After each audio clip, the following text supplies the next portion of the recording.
livestock. This is under Standing Order number 76. He wants to find out whether the government is aware of the outbreak of the contagious Bovine Bromeliad CBPP in Kalabo district, and if so, what urgent measures are being taken to contain the disease. In part C, he wants to find out what long-term measures are being taken to eradicate the disease countrywide. And under questions for answers, under Standing Order number 74, we do expect Ms. Nyemba of Chifunabuli to ask the Minister of Infrastructure and Urban Development a question in two parts: when the construction of administrative offices in Chifunabuli district will commence, and the cause of the delay in commencing, what the cause of the delay in commencing the project is. Of course, we take note that two other questions come from Kasenengo Member of Parliament, rather three questions. One comes from Kasenengo Member of Parliament, Mr. Twasa, to the Minister of Local Government. The other question comes from Kalomo Central Member of Parliament, Mr. Kamboni, to the Minister of Local Government and Rural Development. And the fourth question comes from Mr. Katakwe, Solwes East Member of Parliament, to the Minister of Health. In the meantime, we'll look at the presentation of government bills. Absolutely, the House is expected to consider 4 government bills. These include the Zambia Qualification Authority Bill, National Assembly Bill number 17 of 2022. And the bill seeks to continue the existence of the Zambia Qualifications Authority and redefine its functions, provide for the development and implementation of the National Qualifications Framework, provide for registration of qualifications of the National Qualifications Framework, provide for verification and evaluation of qualifications, constitute the board and redefine its function, and provide for matters connected with or incidental to the foregoing. The other bill that is under consideration or presentation is the Zambia Institute of Secretaries Bill, National Assembly Bill number 18 of 2022, which seeks to continue the existence of the Professional Secretaries Association of Zambia and rename it as Zambia Institute of Secretaries and redefine its functions. It also seeks to provide for the registration of the professional secretaries, regulate professional secretaries' conduct, constitute the Council of Institute, and provide for its functions and provide for matters connected with or incidental to the foregoing. And thereafter, we expect the Minister of Commerce, Trade and Industry to present the Zambia Development Agency Bill, National Assembly Bill number 19 of 2022. The other bill that will be presented is the Investment, Trade and Development Business Development Bill, National Assembly Bill number 20 of 2022. And so those are the 4 bills that will be presented today. And thereafter, there's going to be resumption of debate on the motion of thanks, His Excellency the President's address, a motion that was moved by Kabwe Central Member of Parliament, Ms. Halwindi, and seconded by Nkana MP, Mr. Mpundu. Right, so that is a business ahead of us. We expect Madam Speaker's procession to make way into the chamber. I have questions for oral answer. Of course, we have these bills that are coming up for presentation, which is the first reading stage, and after that we have resumption of debate, the motion of thanks to His Excellency the President's address. And all this is coming your way live on Parliament Television, as well as all our platforms that include the Facebook page, as well as the National Assembly YouTube link. Just about now, we interest you to what is happening right now in the chamber as we wait for the Speaker's procession that will be making its way in a few minutes from now. Meantime, stay tuned to Parliament Television.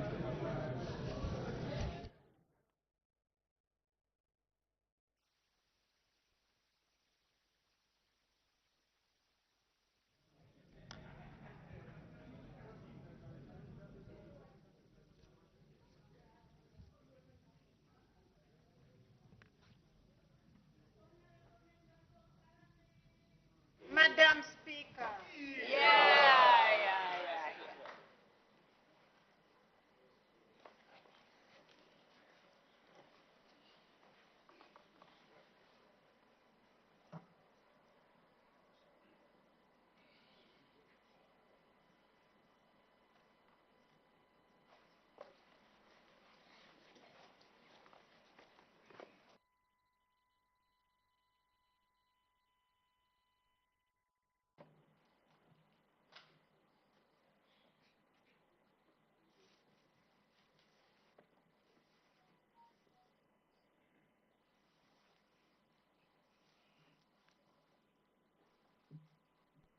Tendency of Zambia, proud and free, land of wealth and joy in unity.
Almighty God, who in your infinite wisdom and providential goodness has appointed the offices of leaders and parliaments for the welfare of society and the just government of the people, we beseech you to consider with your abundant favor us, your servants, whom you have been pleased to call to the performance of such important responsibilities in this land. Let your blessing descend upon us here in Parliament assembled, and grant that we may, as in your presence, treat and consider all matters that shall come under our deliberation in so just and faithful a manner as to promote your honor and glory, and to advance the peace, prosperity, and welfare of our country and of those whose interests you have committed to our charge. Amen.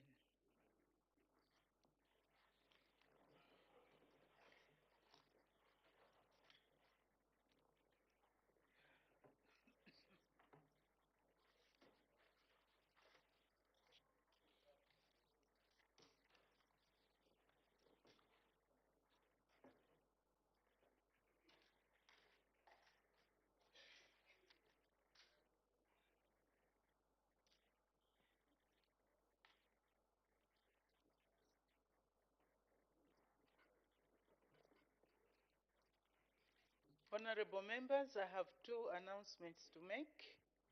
The first one is that I have received communication to the effect that in the absence of Her Honor the Vice President, who is still attending to other government business, the Honorable Minister of Defense, Honorable Ambrose L. Lufuma, MP, will continue to act as leader of government business in the House from today, Thursday, 15th September 2022, until further notice.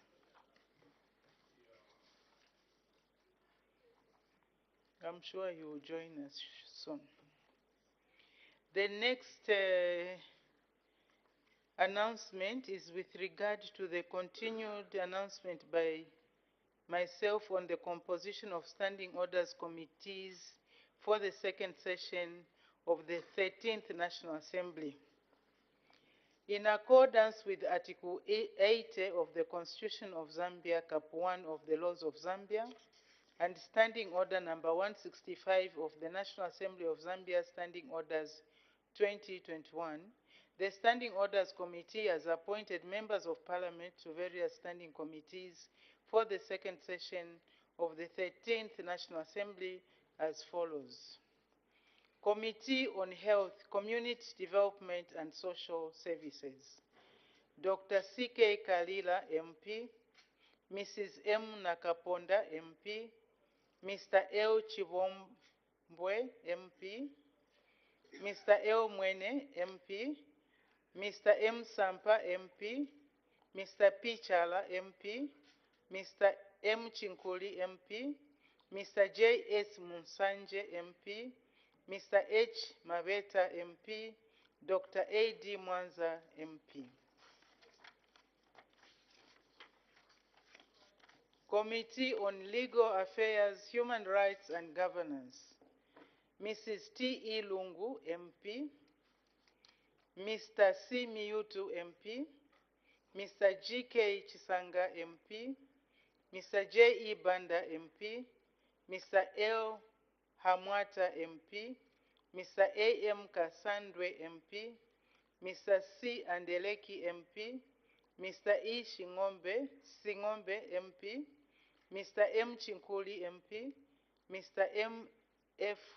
Fube, MP. Committee on Local Government Accounts. Mr. M. K. Tembo, MP. Reverend G. Katuta, MP. Dr. C. Chilufya, MP. Mr. K. Kapapi, MP. Mr. D. Mulunda, MP. Mr. W. Kolala, MP. Mr. M. Nyambose, MP. Mr. L. Simumba, MP. Mr. M. Mutelo, MP. Mr. H. S. K. Kamboni, MP. Committee on Local Governance, Housing and Chiefs Affairs. Mr. Eni Samakai, MP. Mr. T.S. Simuzingili, MP, Mr. L. Mwene, MP, Mr. T.E. Mutinta, MP, Mr. C. Shakafuswa, MP, Mr. S. Mwale, MP, Mrs. M. Mabonga, MP, Mr. K.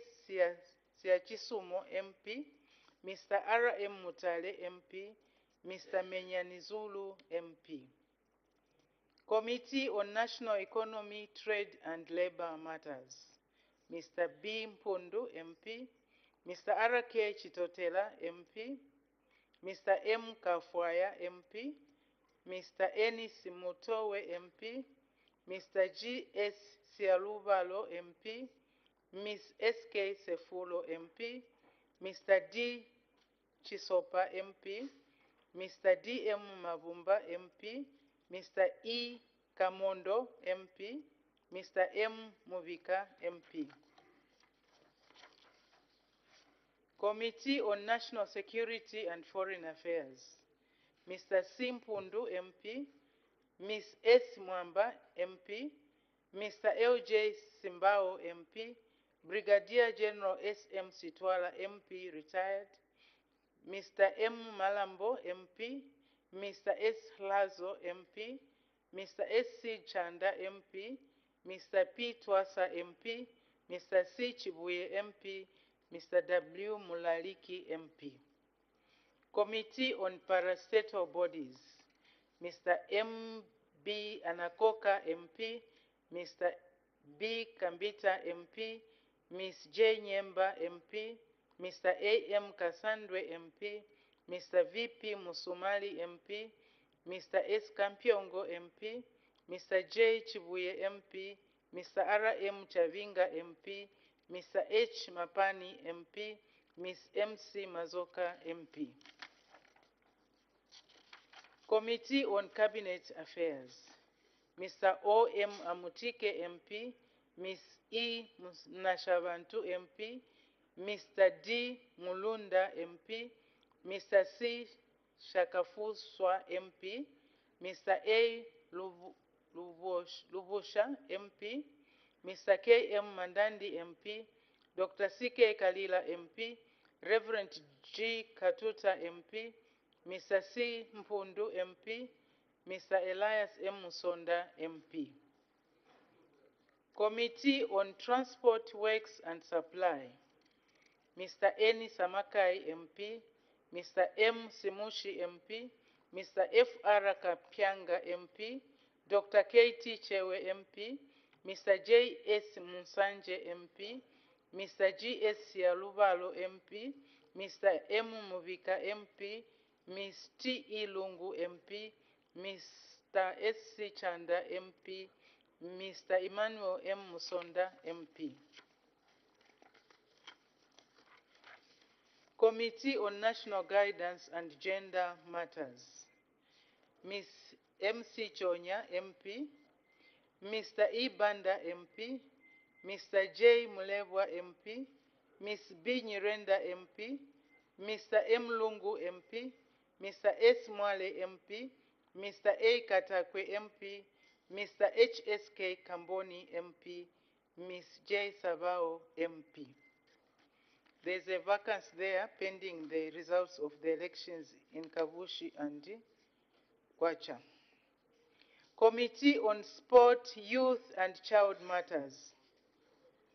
Mr. C. Miyutu, MP, Mrs. C. P. Halwindi, MP, Mr. E.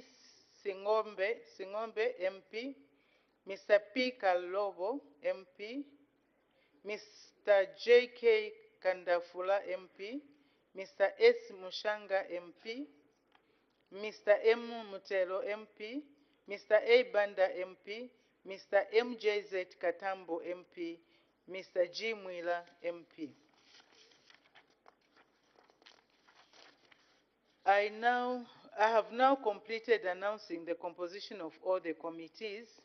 If any honorable member finds that they do not belong to any committee, such members should inform the office of the clerk accordingly. I thank you.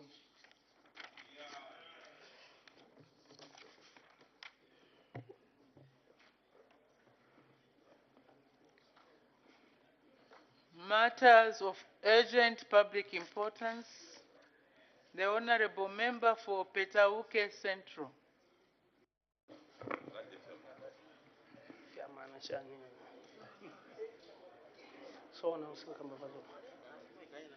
Thank you, Madam Speaker, for giving the good people of Petauke this opportunity to raise the matter of urgent public importance. Madam Speaker, it's directed to Minister in charge of gender.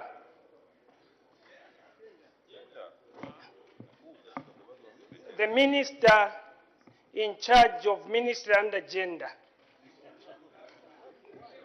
Can you be so more specific, Honorable Member of Parliament for Petauke Central? Do not The have a Minister ministry under of that Community Development, Madam Speaker. Madam Speaker, our country has been attacked by the bad spirit. Why? They can't see the debate. It's a... Order, order. Honorable members, can we settle down and have some order? Can we settle down? Can we have some order, please? I don't want to be forced to start using the standing orders to single out certain members who will not be compliant. So please, can we observe? I've been a bit lenient because we've just come, we have not met for a long time. We tend to talk and chat, but business of the House takes precedent. So let's be compliant, please. The Honorable Member for Petauke may continue. Thank you, Madam Speaker. There's a spirit, a bad one, which has attacked our nation and our Christian values and our culture values.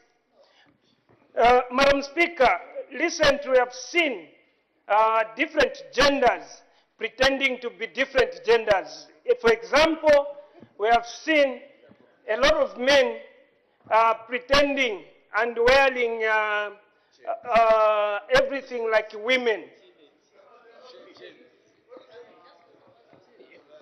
Yeah. So we have seen a number of women, and recently there was a function, Lusaka, July, where we witnessed a lot of men showcasing their style of women.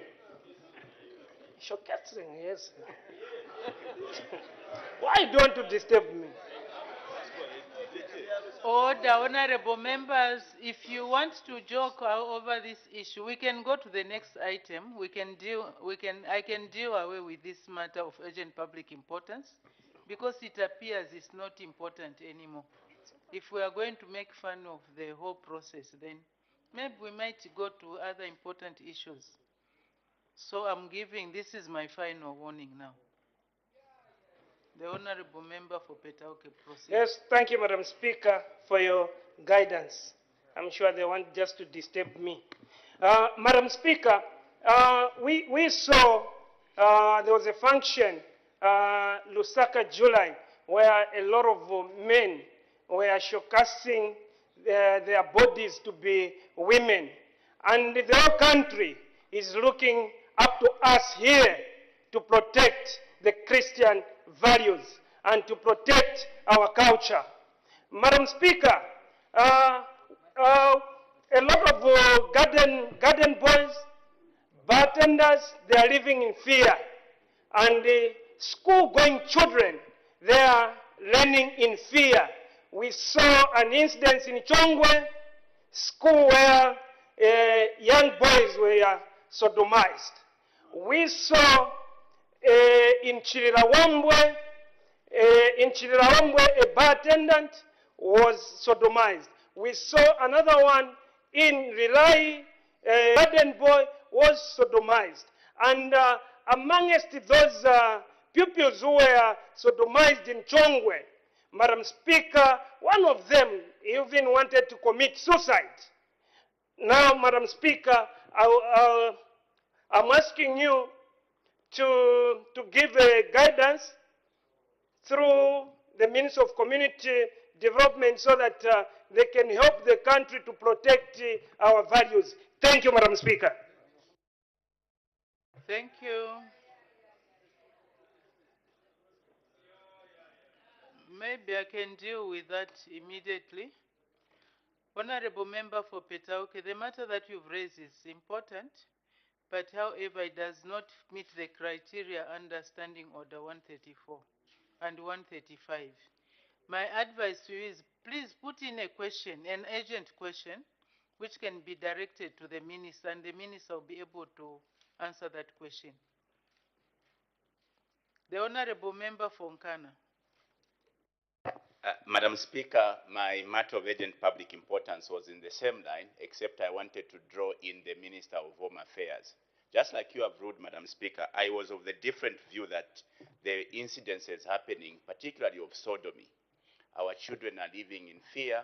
We as parents, we don't even know what to do with our children because they're not safe in our homes, they are not safe in schools, they are not safe in communities. I don't know if you are aware, Madam Speaker, of the many incidences that have been reported of young children as young as 6 years old who are being sodomized both in the communities and in schools. I don't know whether this August House still feels that this is not a matter that requires that we must act urgently, but otherwise it was in similar vein. I wanted to draw in the Minister of Home Affairs because, Madam Speaker, our role as Parliament is to enact laws.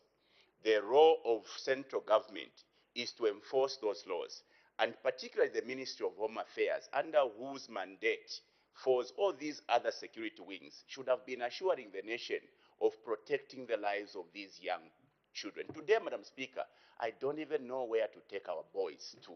Do we take them to boarding schools? Do we take them to the normal day schools? Or do we leave them in the communities? Because everywhere, Madam Speaker, they are not safe.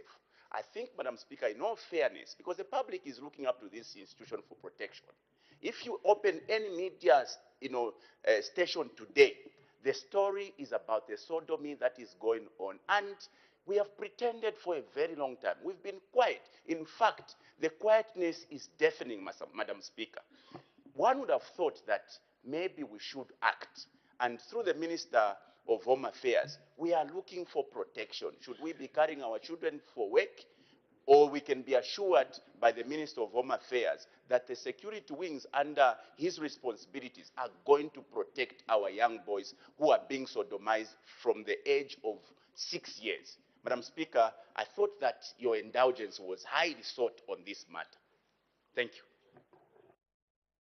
Thank you. The Honorable Member for Lubaseshi. Thank you, Madam Speaker, for giving the good people of Rubanseshi constituency this great opportunity. Madam Speaker, I'm rising on Standing Order number 134. In last session, Madam Speaker, we brought the issue of shortage of ambulances in our hospitals. And we were assured that the government is going to look into this matter, and the plans to procure ambulances across the country are underway. Last week, I was in my constituency, that is Rubanseshi constituency, where 3 women died because of no ambulance at Luwingu Hospital. And Madam Speaker, I was so touched to see pregnant mothers being died like that, where the government is absolutely responsible to ensure that no one should be lose life in that fashion. I'm now directing this question to the Minister of Health, because last session we were assured, and we are here today. We have keep on losing our brothers and sisters. In this case, we have lost our mothers. When the Minister of Health is going to come to this honorable house and say Luwingu Hospital now has been given an ambulance? Also, trying to put on record that there is this issue of CDF, where some people say you can use CDF, Madam Speaker, I would like to point out that the responsibility of CDF money cannot be overtaken by other responsibility that should be performed by central government. It is for this reason, Madam Speaker, I'm requesting the Minister of Health to come to this honorable house and tell us when Luwingu Hospital is going to have an ambulance or ambulances so that we can able to save our good people in Luvansenshi so that we can able to prevent further losses of lives. I seek your guidance on this matter, Madam Speaker. Thank you. The Honorable Member for Pambashe. Thank you, Madam Speaker. Madam Speaker, I would want to seek your indulgence as I bring up the matter of public importance relating to the Minister of Community Development.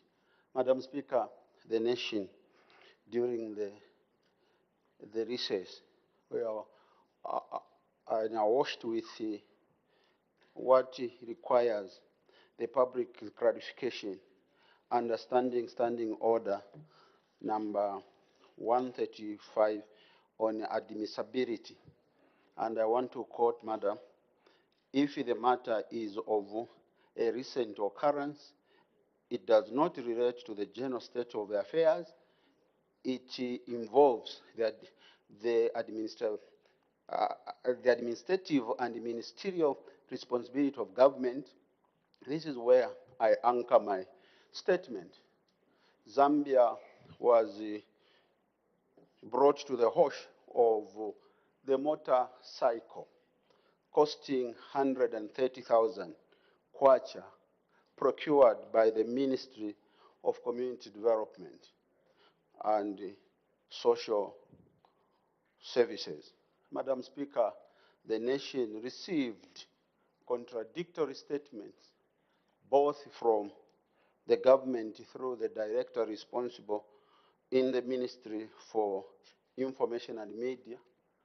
There was the public outcry by the people wanting to know that what really happens, because these motorbikes, once procured, are going to enhance and advance the delivery of social services to the most marginalized people in society by the government.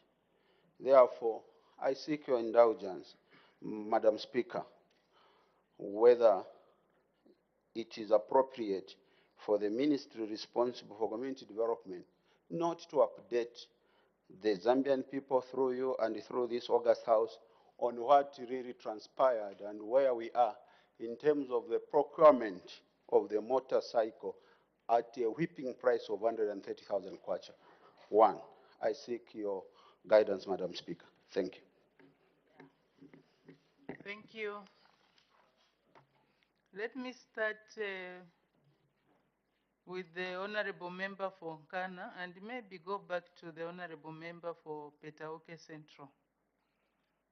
Different raised the issue that the two Honorable Members have brought, I think requires immediate attention. We have recently enacted the Children's Code, and we need to protect the rights of children. Otherwise, it's a lot of risk for our children going to school and living in the community. I have listened to a video one time a parent was complaining about this same situation. I apologize to the Honorable Member of Petauke Central. Maybe I commented sooner rather than later. So because of the issues that have been raised, they touch on the lives of children. And if nothing is done, it could result even in death. Because children who are abused and harassed in this manner tend to withdraw or can even end up committing suicide. So in that regard, I will direct the Honorable Minister of Community Development, I believe this matter falls directly under her ministry, to come back to this House next week on Thursday to deliver a ministerial statement on this matter. So the Minister of Community Development and Social Services is directed accordingly. When it comes to the matter raised by the Honorable Member for Lubaseshi, the issue of ambulances is an outcry for all members of Parliament. They have no ambulances. And the Honorable Minister of Health has previously been before this Honorable House to deliver ministerial statements concerning the issue of ambulances and made certain assurances.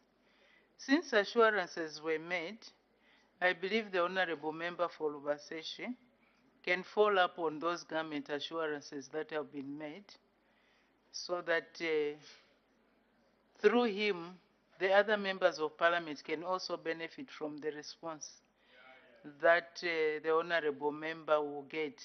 Otherwise, the other option is maybe to put in an urgent question, because this is a new session, so we can ask other questions which we dealt with even previously.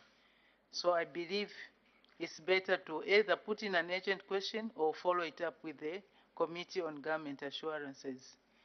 Because in terms of, whereas it is important, it does not meet the criteria demanded by Standing Order 134 and 135.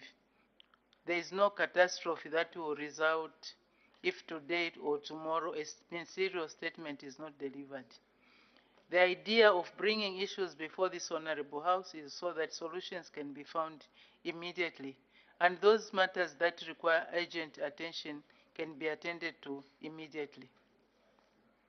The Honorable Member for Pambashe has talked about motorbikes, and he has specifically referred to the criteria under 135, Standing Order 135, and in particular Standing Order 135C.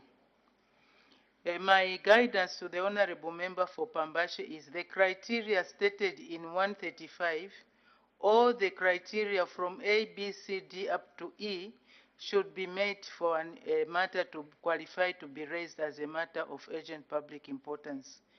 Whereas I understand and agree that the issue of the motorbikes is a concern for the people of Zambia because they want to get services at a reasonable price, and therefore calls for the Honorable Minister of Community Development to offer an explanation on what actually transpired. But that explanation cannot be raised under Standing Order 134.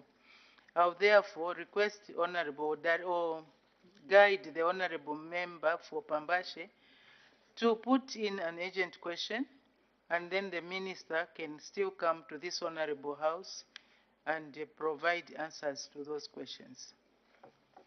Thank you.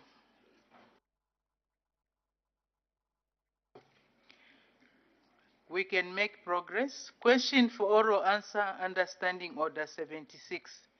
The Honorable Member for Kalabo Central.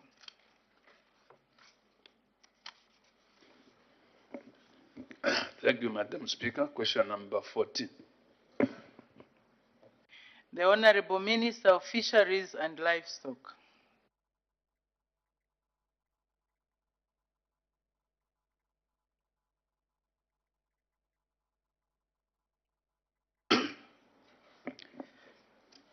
Thank you very much, Madam Speaker.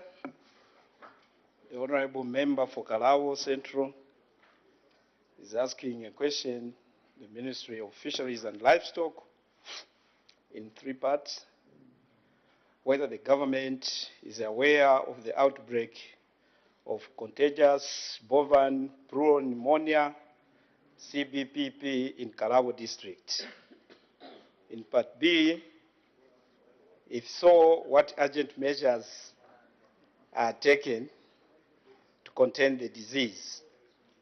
And in part C, what long-term measures are being taken to eradicate the disease countrywide? Madam Speaker, in A, the government is aware of the outbreak of CBPP in Kalabo district of Western Province. Madam, I wish therefore to confirm that the outbreak of the disease in Kalabo district and to inform this August House that between January and June 2022, Kalabo district recorded 434 cases of CBPP and 267 cattle died of the disease. In Part B, Madam Speaker, in response to the outbreak, the government took the following urgent measures to contain the disease in the district. 1, sensitization of farmers and all stakeholders. My ministry has been working with the local leadership to sensitize the local communities of the outbreak of the diseases. Other stakeholders in my ministry is working with all members of parliament for Western Province. We are also using local radio stations, and we also engaged the Barros Royal Establishment to sensitize our farmers on the outbreak. Number 2 intervention is the removal of positive heads. This is being done to ensure the source of infection in the outbreak area is removed. If the infected cattle are not removed, the disease will not control, and there is a high risk to it that it can spread to other rest of the provinces and beyond.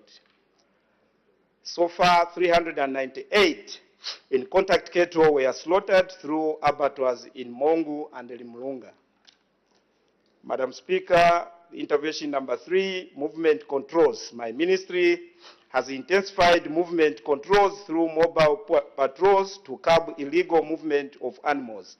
Further, my ministry is facilitating reactivation of CBP Community Task Force, which were formed in 2020 to assist animal movement, control, and participation in disease control measures. Number 4, Madam Speaker, branding of cattle for identification and traceability. This is where cattle is branded with specific brand marks for a particular area that are differentiated based on disease risk. This helps in identifying cattle according to the source and the risk it poses to transmission of CBP.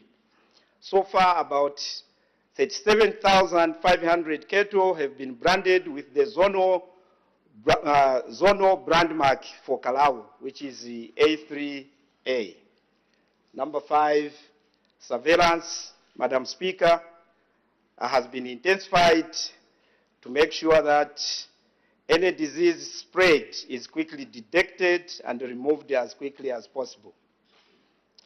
And in Part C, Madam Speaker, the House may wish to note that there has been an upsurge of CBP cases in Western Province, Northwestern Province, and Central Province.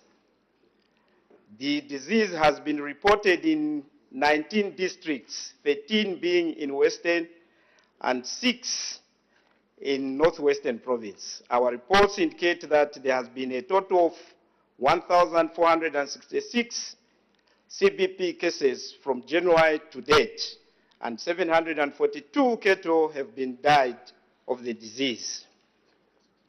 This puts the entire cattle population of Western Province and other provinces at immediate risk. The spread of the disease has been due to illegal movement of animals from infected areas in bid to find market or try to run away from infections. Madam Speaker, the House may wish to note that these cases are coming on the backdrop of vaccination that were conducted in 2021, where the whole province was vaccinated. Despite this vaccination, the disease is clearly on an upswing side.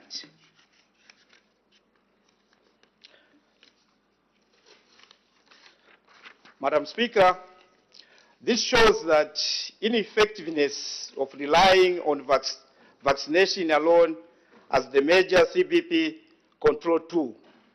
To ensure the country eradicates the disease in the long run, the new Dawn administration has developed a CBP control strategy which is currently under consideration by Cabinet. The strategy, once approved, will provide a comprehensive long-term solution to eradicate CBP in the country. Further, my ministry is in the process of undertaking legislative and policy reforms that will help strengthen the implementation of this strategy. I therefore call upon all members of this August House to support these reforms when they come to this House for consideration. In addition to the interventions in the CBP control strategy, my ministry will continue to address the long-term impact of disease through the following measures. 1, test and slaughter. CBP is a herd disease, meaning that if one animal is infected in a herd, the whole herd is affected, including those that are not showing signs at that particular time. It is for this reason, Madam Speaker, that we are encouraging farmers to filter or remove slaughter herds which the disease has been detected. The House may wish to note that failure to do this will make the disease be sustained and will continue causing mortalities to cattle in the area, and probability of spreading to other districts or indeed provinces is high. We are therefore encouraging farmers to take their infected herds to abattoir near the localities so that they can salvage some of the financial value from these animals.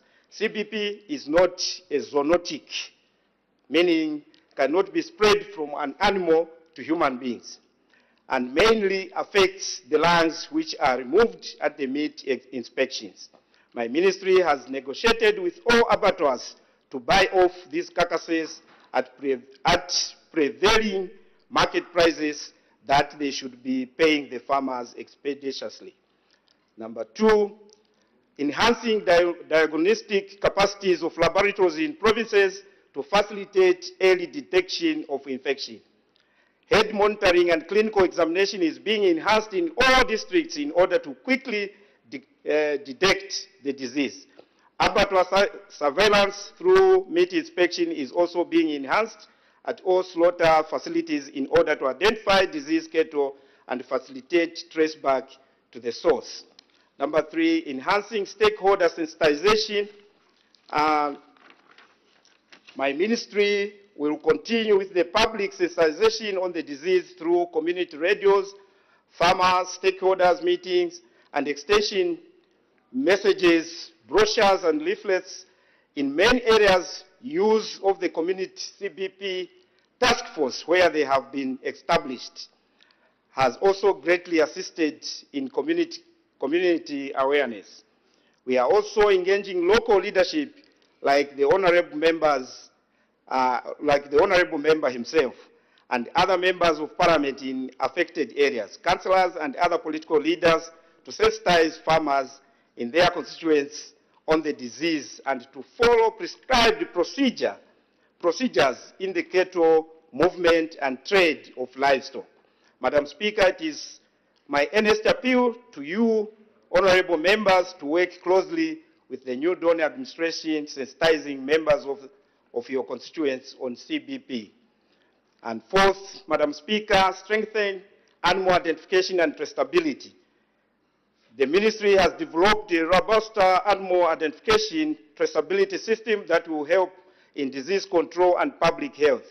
This system, which is due for implementation from 2023, will ensure that animals are identified at individual level, unlike current branding system where animals are identified at a head level. This system will be mandatory for all livestock farmers without exception, and this will be enforceable through animal identification and traceability bill, which I intend to bring to this August House. And 5, improving staffing levels to strengthen service delivery. The ministry has recognized the deficit in staff levels at all levels of structures. To assist in curbing this problem, the ministry has requested for Treasury Authority to employ staff, especially in critical areas on the ground. I am happy to inform this House that authority has been granted to employ 475 staff, most of which be extension staff for animal health, fisheries, and livestock production. 6, construction of cordon line to ensure incursions from affected countries are prevented. The ministry intends to re-establish the cordon line in 2023. This is to ensure that the country is protected from the incursion of disease from neighboring countries. Madam Speaker, thank you. Thank you. Supplementary questions. Honorable Member for Kalabo Central. Thank you, Madam Speaker. Madam Speaker, the responses given by the Minister are quite audible and understandable. However, the issue of vaccination, which the Minister is trying to indicate that it is not very effective, is the Minister aware that the Rukona zone, which is bordering Nalolo, in the vaccination which he was talking about for 2021, is he aware that that zone was not captured and the farmers there, the farmers did not receive the service of vaccination? Is he aware? Thank you, Madam Speaker. Thank you. The Honorable Minister of Fisheries and Livestock. Thank you very much, Madam Speaker. I'm very much aware that there are certain places where vaccination was not conducted. But the point I was trying to drive to the Member of Parliament is that CBPP has no effective vaccine that can protect our animals from the disease. So that is the point. But the issue of knowing that there are certain places which were not captured during 2021 vaccination, I am aware, Madam Speaker. Thank you. Thank you. The Honorable Member for Wacha.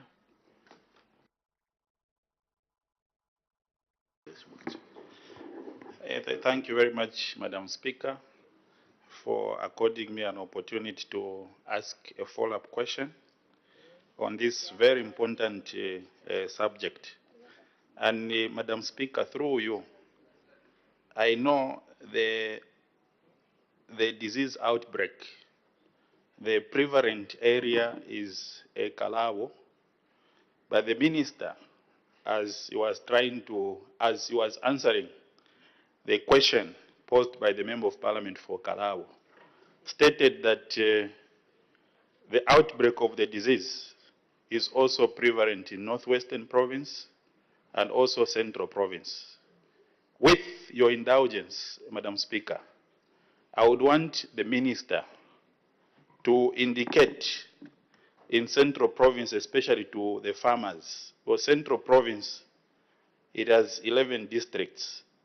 In which districts is this disease, the disease outbreak, very, very prevalent, so that the farmers in those districts of Central Province could start taking precautionary measures? I thank you, Madam Speaker.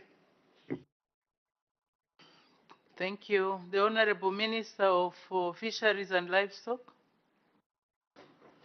Thank you very much, and thank you very much for that question.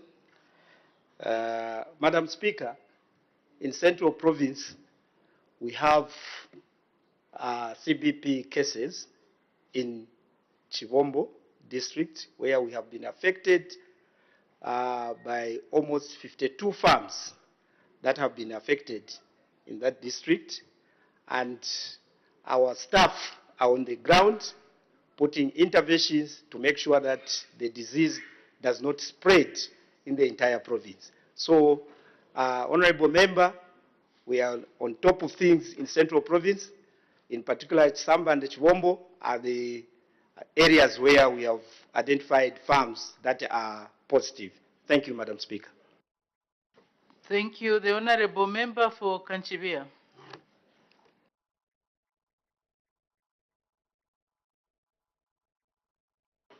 Thank you so much, Madam Speaker. Madam Speaker,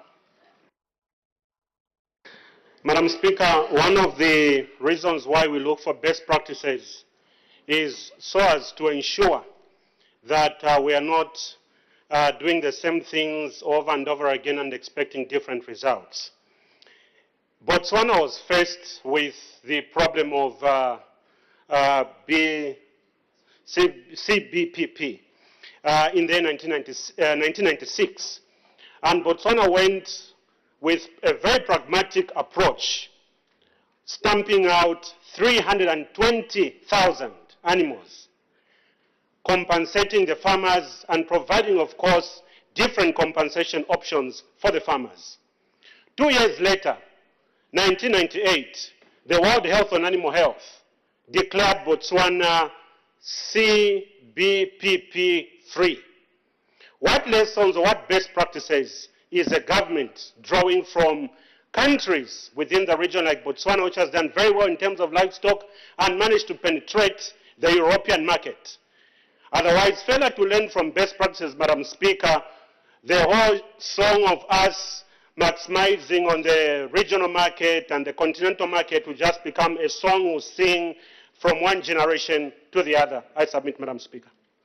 Thank you. The Honorable Minister of Fisheries and Livestock. Thank you, Madam Speaker, and thank you, Honorable Member for Kanchivia. Indeed, what the Honorable has said, there are good lessons that we can learn from Botswana. And for your own information, as I'm talking to you, we are already sent our staff to go and benchmark to understand what other measures did they put in place to make sure that the country became free from CBPP. And also, Madam Speaker, as I was just trying to highlight on the long-term measures, I have mentioned that one of the strategies Botswana used is test and slaughter. And at the same time, they had to find resources to restock those areas they depopulated the infected animals. So these are the programs I've mentioned that other issues are being under consideration by Cabinet. At an appropriate time, we will come and give hope to the members of Parliament to feed into our farmers in the country. We are on course on the same direction. I thank you. Thank you. The Honorable Member for Kalavo Central. Thank you, Madam Speaker. The first onset of or emergence of CBPP in Kalavo was during the UNIP era. And the government came with a plan, the same plan which they are saying test and slaughter. And the animals were slaughtered and the carcasses were sold. What resulted there, Madam Speaker, was poverty. So, out of test and slaughter comes in poverty. Honorable for Kanchivia was giving a reference of Botswana, where the government acted with one heart to serve its people. It surrendered the resources into the hands of the people by compensating, which the former governments in Zambia never did, and brought poverty into the villages. Now, Madam Speaker, my question is, we live and stay with animals in Western Province. That's our livelihood. The issue of test and slaughter, we are not against, we are for it. But what measure, soon as it is, Honorable Minister, that we are not going to fall into the same pit of poverty where we shall have no more animals. What prudent and practical measure that you have put in place that is going to compensate the poverty that is about to fall on our communities? Thank you, Madam Speaker. Thank you. The Honorable Minister of Fisheries and Livestock. Thank you very much, Madam Speaker, and thank you very much for the follow-up questions. Madam Speaker, I was explaining on how we are going to control the disease in that particular area, because the honorable member is clearly saying Western Province, their industry is livestock.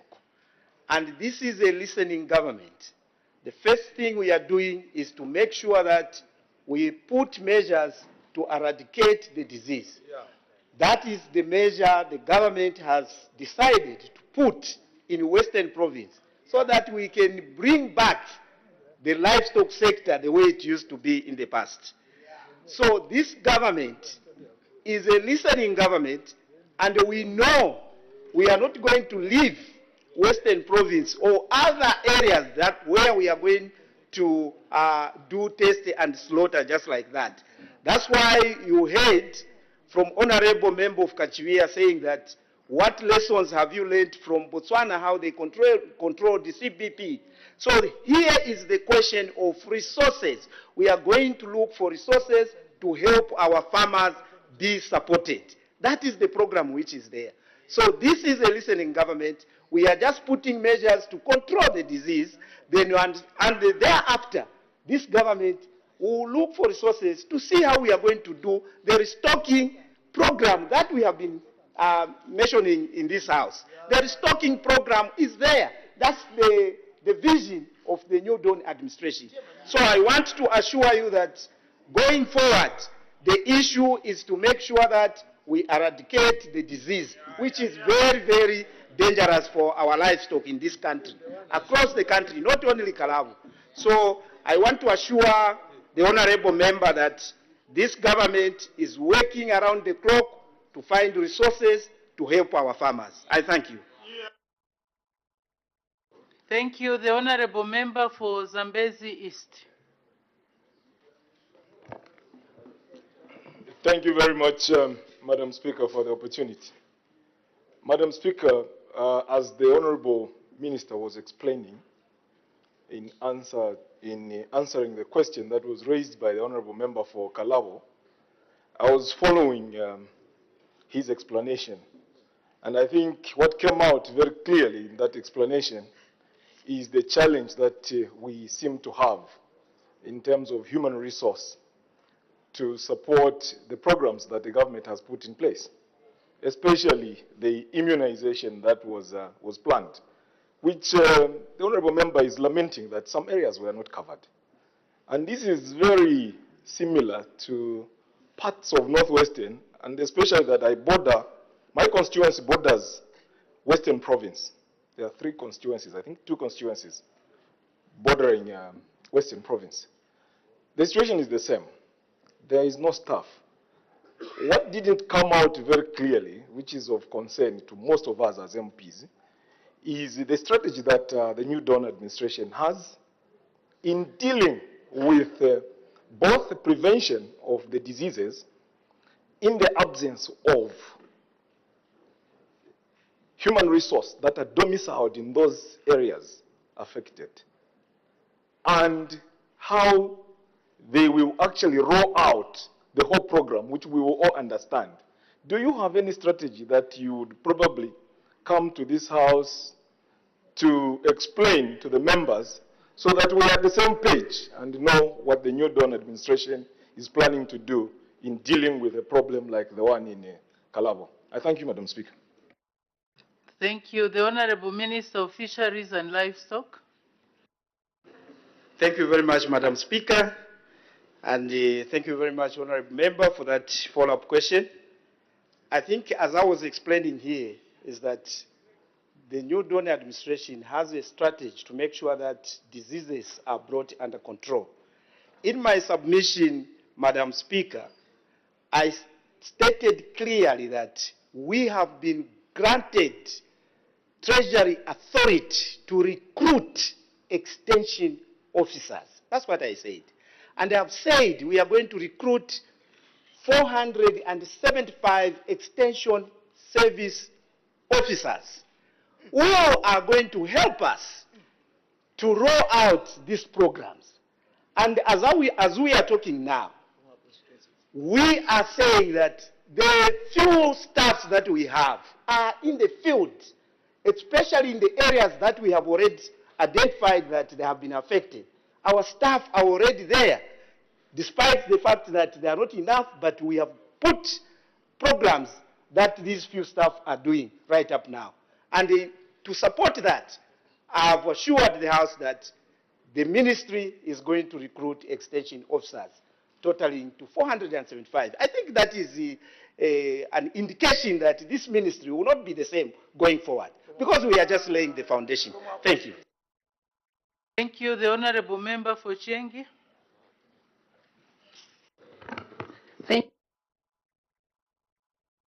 Thank you, Madam Speaker.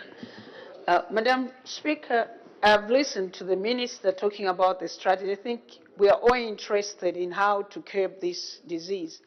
Madam Speaker, the time the Ministry will be employing the 475 workers, what will be happening to the livestock? We would want to know exactly. We would want to know exactly the immediate measure that the Ministry is going to take. Because he spoke about test and slaughter. Who is going to do that at the moment when he's understaffed? His ministry is understaffed. Would like to know what are the immediate measures that the ministry is taking. I thank you, Madam Speaker. The Honorable Minister for Fisheries and Livestock. Thank you, Madam Speaker. At the expense of repeating myself, practically, Madam Speaker, I'll give a practical example in Central Province, particularly in Chisamba and Chivombo. Madam Speaker, I've said the little human resource that we have at the table, we have assigned them to respond to these challenges. This is what I've said. So, even if at the moment we have got very few staff, we are planning how to use the few staff to respond to the challenges the country is facing. We will not wait until we recruit the 475. Currently, we have allowed our staff that we have to do the work. At the same time also, we are encouraging our community task force committees also to come on board. Also, the other interventions we have put in place, Madam Speaker, is we have intensified movements of the cattle in this country. So we have put places, checkpoints in certain areas, strategical areas, to make sure that the movement of animals is seriously controlled. So those are the measures that we have put in place currently. I thank you, Madam Speaker. Thank you. The Honorable Member for Dundomwezi. I thank you, Madam Speaker. Madam Speaker, allow me to first of all thank the Honorable Minister and the new Dawn who have managed to ensure that districts are able to issue brand marks, which was not there in the past. People had to travel all the way from Kalabo to Lusaka to come and pay a 2 kwacha for a brand mark. So I think, Honorable Minister, that is a very, very good move that you have done. Now, my question, Honorable Minister, is I want to know whether you have a deliberate policy to ensure that animals that have been tested and found positive are quarantined. Right now, in Western Province, we have what we call communal grazing. What is it that government is doing to ensure that those animals that have been found positive are quarantined? time of identification and time of slaughter. What are you doing as a government? Thank you so much. Thank you. The Honorable Minister of Fisheries and Livestock. Thank you very much, Madam Speaker, and thank you, Honorable Member, for that question.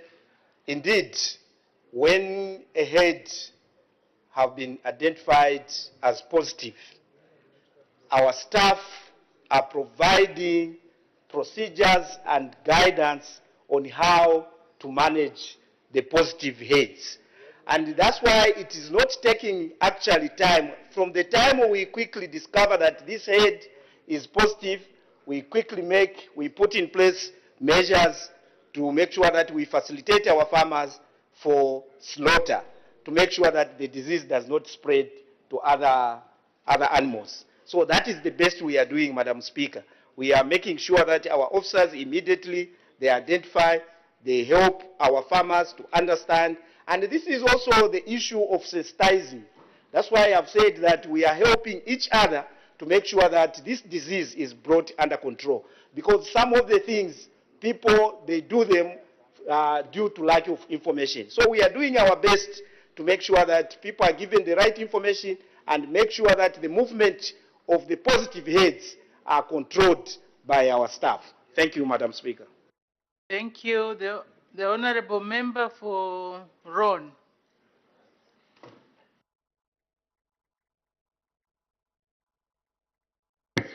Thank you very much, Madam Speaker. Honorable Minister, in your statement, you mentioned of having instructed. I hope the Honorable Minister is listening. Honorable Minister, in your statement, you alluded to having instructed the abattoirs to ensure that they buy some of these affected animals so that the farmers can salvage some monetary value from the same. Honorable Minister, in an event that the market is saturated and the farmer is likely to face the losses, are you taking any other measures to help the farmers to salvage some monetary value out of the same, either by way of encouraging the same farmers to start ensuring their livestock? Thank you, Madam Speaker. The Honorable Minister of Fisheries and Livestock. Thank you, Madam Speaker, and thank you, Honorable Member. Indeed, there's possibility of saying that our markets might be saturated with a lot of these carcasses. The idea why you heard me saying that we are making sure that before we have to negotiate with the off-takers, that is to facilitate the farmers to make sure that they don't run into losses. That's why we are on top of things. We are making sure that everything is set.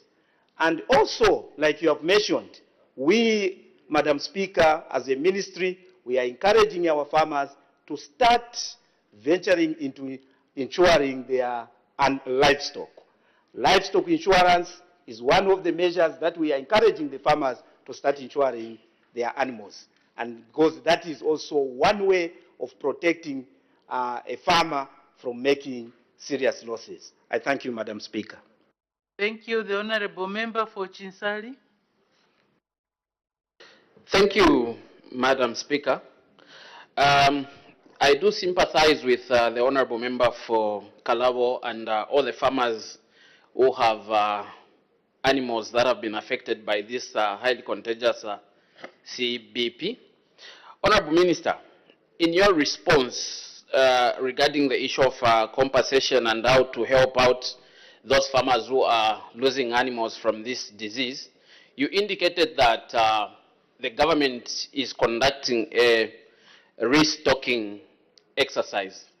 Now, Honorable Minister, the restocking exercise, I believe, has been going on for some time now, and it is an exercise that is being implemented in all districts of Zambia.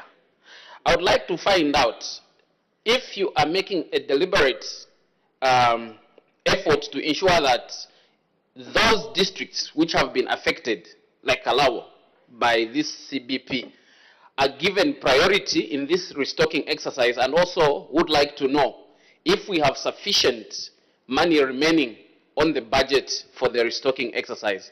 Madam Speaker, I thank you. Thank you. The Honorable Minister of Fisheries and Livestock. Thank you very much, Madam Speaker, and thank you very much, Honorable Member. You are really very correct by saying that what programs the government had put in place in terms of compensation. Indeed, we are very much alive to the fact that there are areas that are being affected. And during this exercise of test and slaughter, as a ministry, we are keeping the data for all places that we are doing tests and slaughter. So that will help us in the event that the government find resources, enough resources, then we will be able to give them first priority in terms of restocking. Thank you very much. Thank you. The Honorable Member for Magoe. Thank you very much, Madam Speaker. Honorable Minister, I just want to find out, because most of us farmers depend purely on animals for draft power. How long can a farmer reintroduce animals after you have slaughtered these animals in that particular area? Thank you.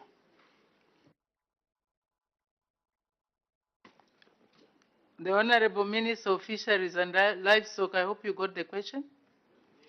Madam, I didn't get the question clearly.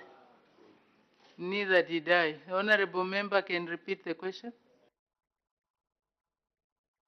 Thank you very much. I wanted to find out how long would a farmer reintroduce animals in that particular area once the animals have been slaughtered, since most of us do depend on the animals for many activities that we do as farmers. Thank you. The Honorable Minister of Fisheries and Livestock. Thank you very much, Madam Speaker, and thank you very much, Honorable Member. The first thing is our staff, our experts, who definitely guide by saying now this area is clean, farmers can do the restocking.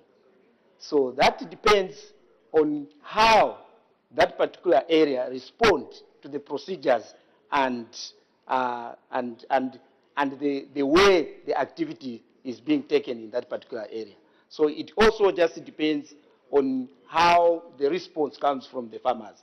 But on average, I think if everything is done to the perfection, I'm sure it's maybe less than 2 weeks. The Honorable Member for Sioma.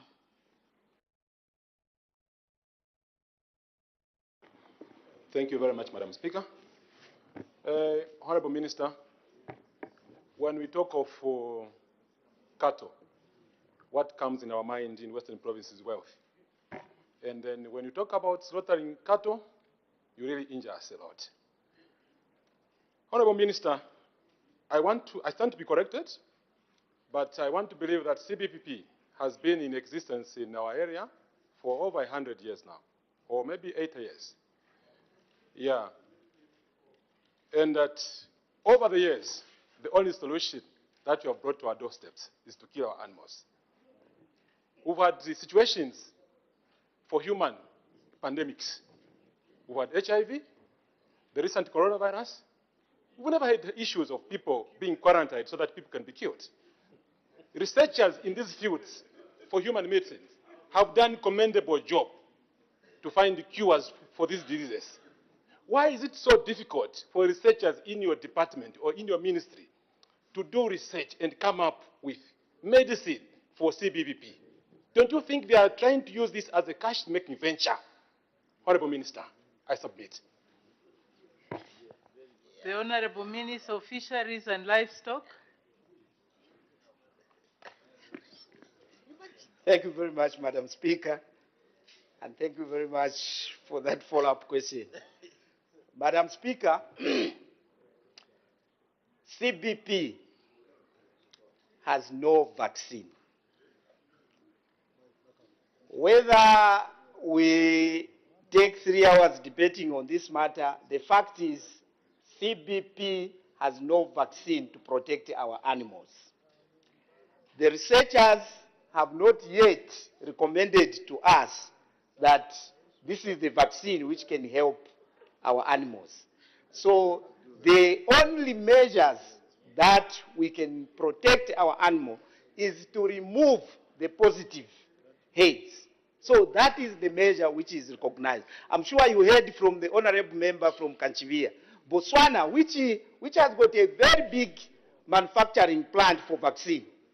They never used any vaccine to eradicate this disease. All they did is to test and slaughter. That is the only method we can help and protect our country, so that we can even qualify to start competing in terms of marketing. So, honorable member, as I'm talking to you now, there's no vaccine, and the researchers have not come on board to tell us exactly what vaccine can help our animals. So the only best way we can put prevention for our animals is to do the test and the slaughter. Thank you, Madam Speaker. Thank you. I think we have interrogated the subject. I gave enough time because it's a matter of interest even to me. We can make progress. Questions for oral answer under Standing Order 74. The Honorable Member for Chifunavuli.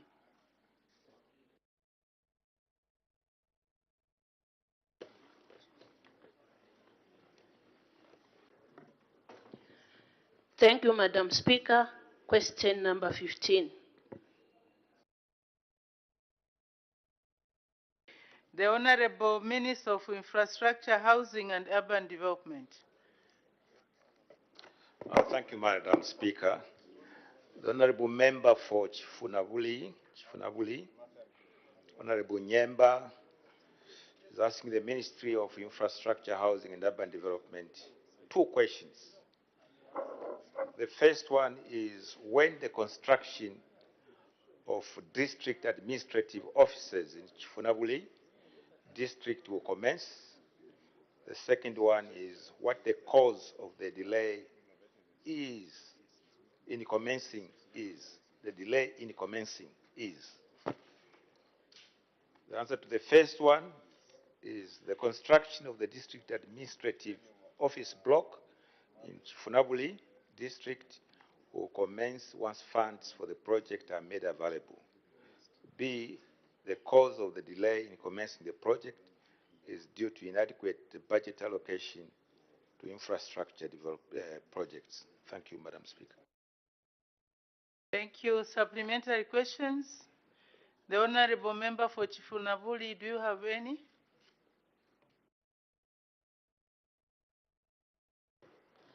Thank you, Madam Speaker. I don't have any supplementary question. Thank you. Thank you. The Honorable Member for Bwacha. Thank you very much, Madam Speaker. And thank you so much, Minister, for the two responses. Minister, the spending cycle for 2022 is almost ending by December 31st, 2022. In your first response, Minister, you indicated that when funds, resources are available, looking at the period of time, Minister remaining, when are the funds or the Treasury likely to make these resources available so that the offices could be constructed, especially that there is also help that has come from International Monetary Fund. I thank you, Madam Speaker, and thank you so much, Honorable Minister. The Honorable Minister of Infrastructure, Housing and Urban Development. Madam Speaker, thank you very much, and I also thank the Honorable Member for Wacha for that follow-up question. I think his question is when are funds going to be made available? Chifunavuli is a new district which requires a new district administrative center or office block. But if you look at the number of new districts that were created, you'll find that a number of them, and I think honorable members of parliament in this house can attest to that, a number of them still do not have administrative offices, still don't have houses and other amenities.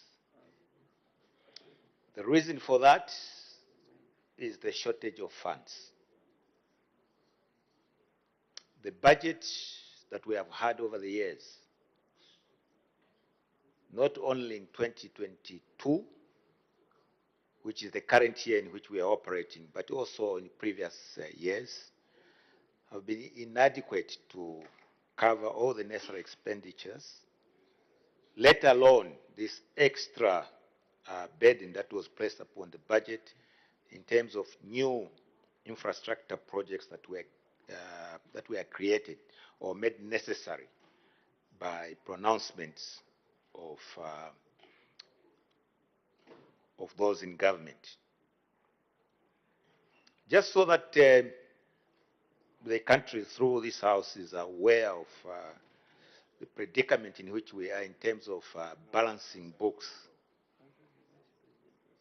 Members of this house, Madam Speaker, are aware that the total budget for 2022, if you disregard the supplementary that we passed recently, was in the order of 172 billion kwacha. Out of that, 98.9 was locally generated resources.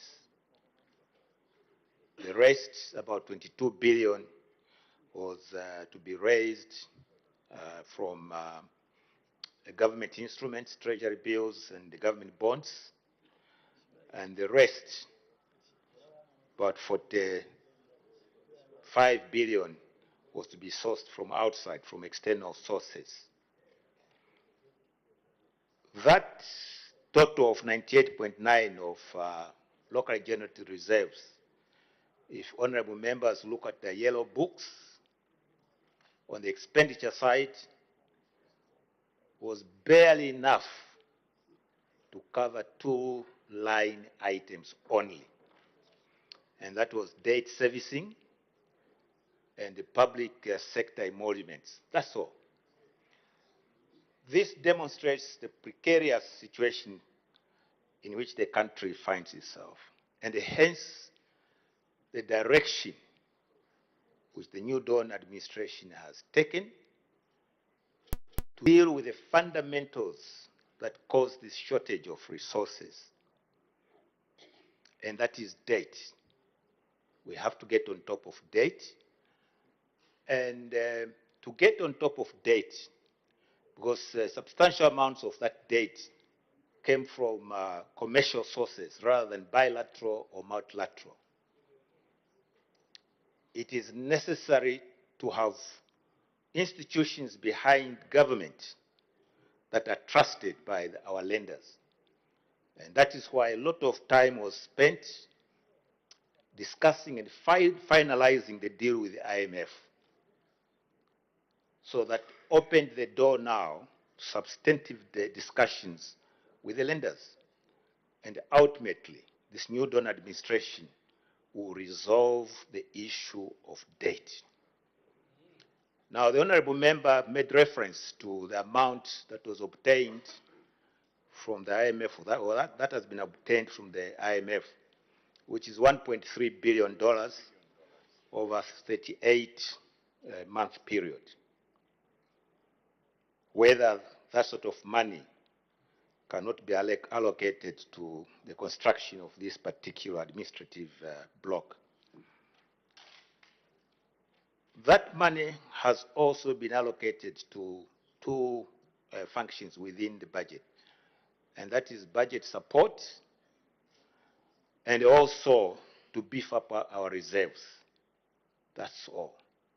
So in terms of this particular project and many other projects that have been underfunded in the past, our saving grace is that once these discussions are concluded with lenders,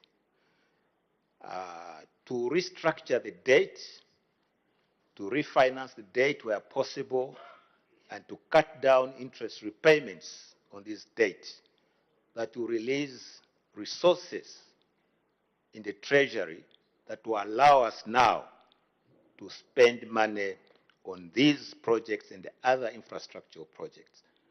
That is the direction in which the government of President Hakainde Hichilema is focusing our endeavors to ensure that we get on top of these matters. Thank you, Madam Speaker. Thank you. With that expanded answer, and since the Honorable Member for Chifunabuli is satisfied with the answer, can we make progress?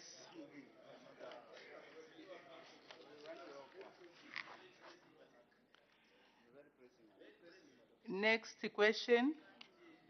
The Honorable Member for Chama North by prior arrangement on behalf of Honorable Member for Kasenengwa.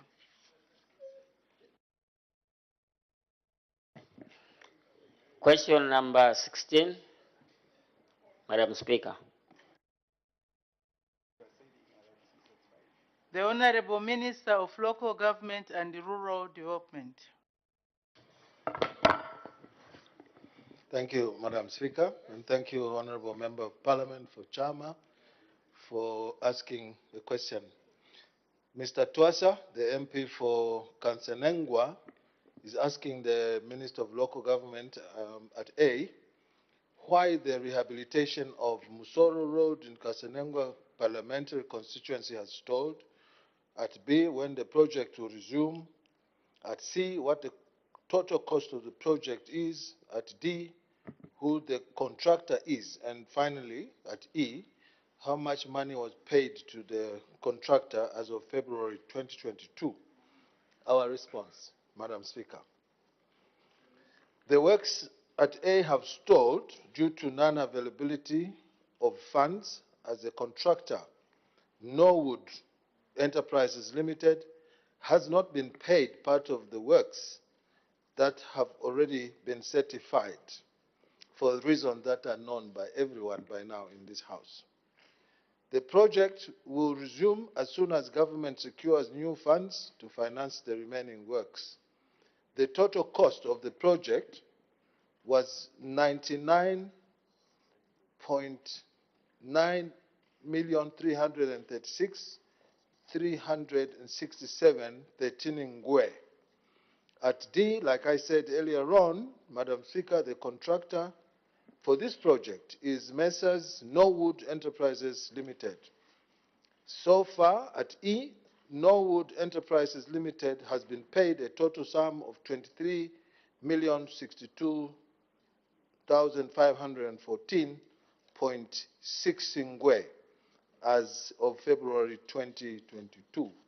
Madam Speaker, I thank you. Thank you. Supplementary questions, Honorable Member for Chinsali. Thank you, Madam Speaker. Honorable Minister, how much is the contractor currently owed for the works that have been certified, but he has not been paid?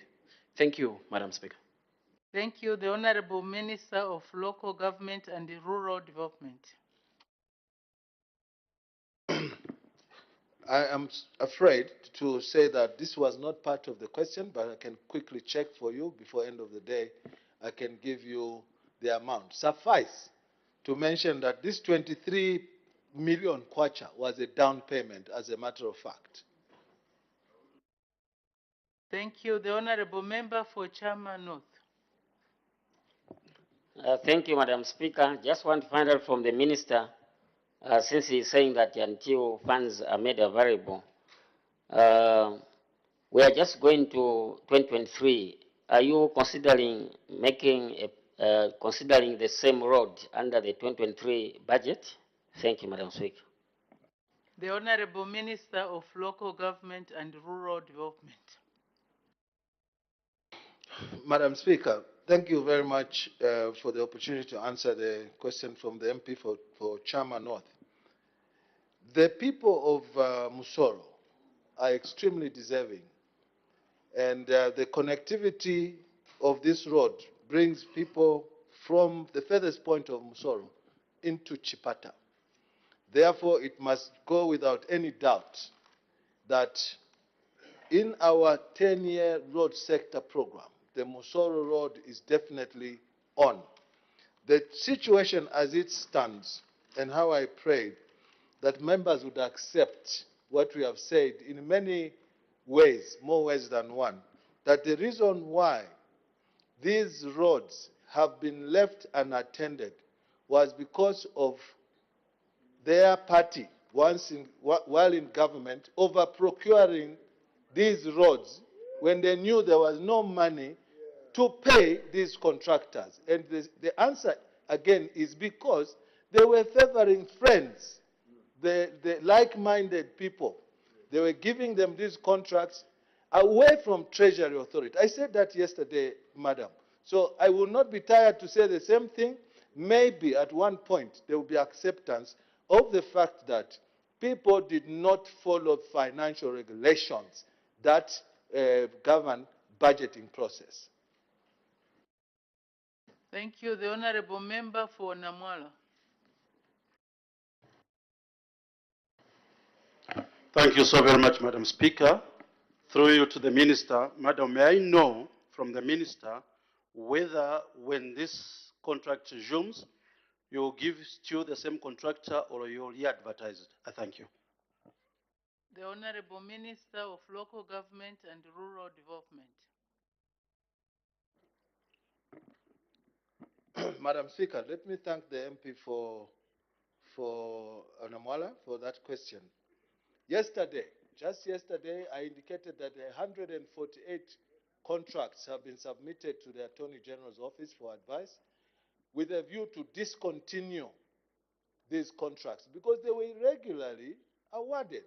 I'm simply not sure whether this particular contractor is one among those 148. But if that information is sought, I can easily find out whether this contract is still running or it is one of those that expired. Thank you. The last question from the Honorable Member for Bwana Mkubwa. Thank you, Madam Speaker. Thank you, Minister of Local Government and Rural Development. I just wanted to find out if perhaps you've done an assessment to evaluate some of these contracts, looking at it that they were priced at very high price. Have you looked at it to see how you can do variations or rescope some of these programs to ensure that they are at the most, I would say, the market value? Thank you so much. The Honorable Minister of Local Government and Rural Development. Thank you, Honorable Member for Bwana Mkubwa. Although this is outside of the scope of the question, I have the answer. And the answer is to say, we have categorized these contracts to those that have performed below 10%. These are outrightly recommended for discontinuation or termination, because the bulk of these that are below 10% are comprising those that were very intimate with Patriotic Front Party. Most of them didn't do work. There are some who we call the yellow region who have worked up to 34%. We are in the process of calling them to negotiate with them if we could vary these contracts in terms of the cost per kilometer. Then there is the gray zone, those who have come between 50 to 75%. We are also trying to negotiate for scoping the cost of a kilometer. Then there are those in the green who have done up to 95%, the good people. We are also talking to them to see if we can conclude these contracts by coming down to the actual market price of building a gravel road at X amount per kilometer. So we are firmly on this. The trouble that we are having, Honorable Member of Parliament for Bwana Mkubwa, is that these contractors, we are short of calling them ghost contractors because we have called them over and over and over again. Because they were using, my suspicion is they were using fronts. The actual people behind the veil, the corporate veil, are not coming because they are known people. But we do know who they are. Because we have, let me explain, let me just be clear to you.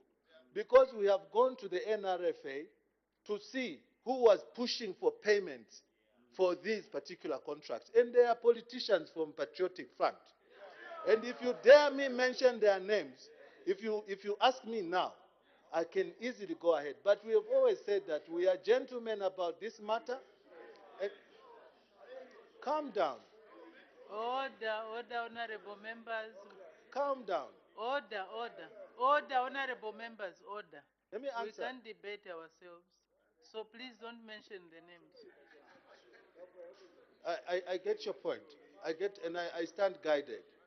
But they are in here, in this place.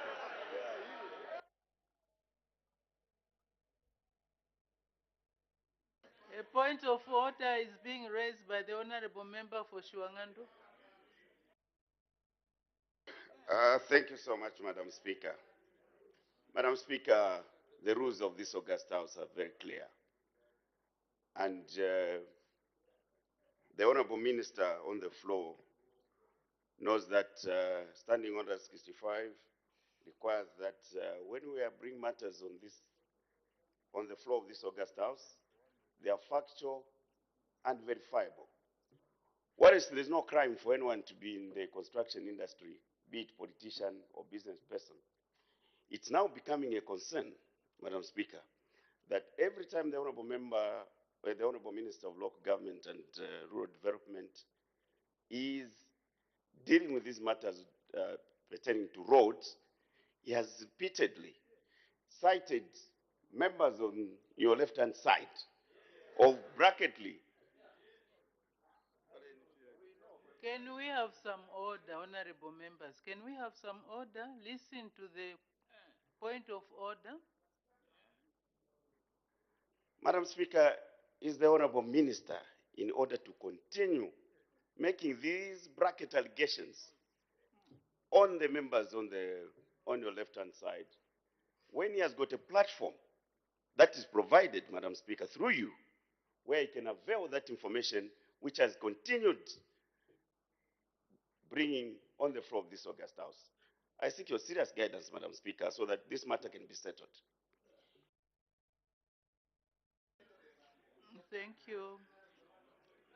Thank you. As I guided earlier, we are not supposed to debate ourselves here.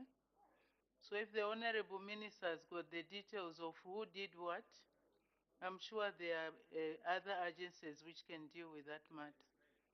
We will learn in the press that so-and-so has been arrested. Maybe that's what we wait for. So the Honorable Minister, I've guided him that he should not state the names. Now, Honorable Chilangwa. No. No, I'm sure you were not here when I warned honorable members this idea of debating from the seat and using vernacular and threatening others is not welcome. And I'm warning you that if you repeat, you'll be saving a few days out of this house. Can we make progress? Next question, the Honorable Member for Kalomo Central.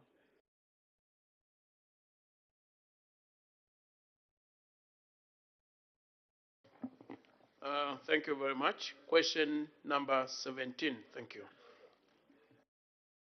The Honorable Minister of Local Government and Rural Development.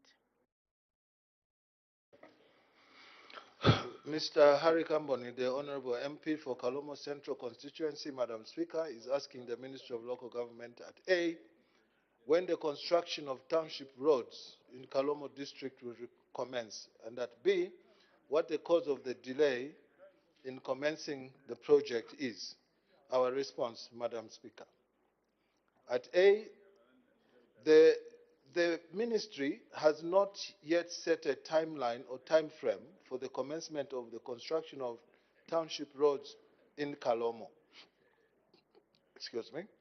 This August House may be aware that due to limited resources, government is streamlining the road sector commitments in the effort to reduce the debt levels to those that are sustainable as a result of what used to happen in the past, where they overcontracted roads and now we are sitting on a huge debt mountain, Madam Speaker, whereas the budget for 3 years was 900 million, this government from PF procured roads up to 13 billion kwacha, leaving a balance of 12.1 billion, which we don't know where to find up to this moment, is the reason why we have slowed down on this particular activity. Suffice to also mention that most of these projects, including the projects in the constituency that I represent myself, Mazabuka, was one of those that were stopped upon their own realization.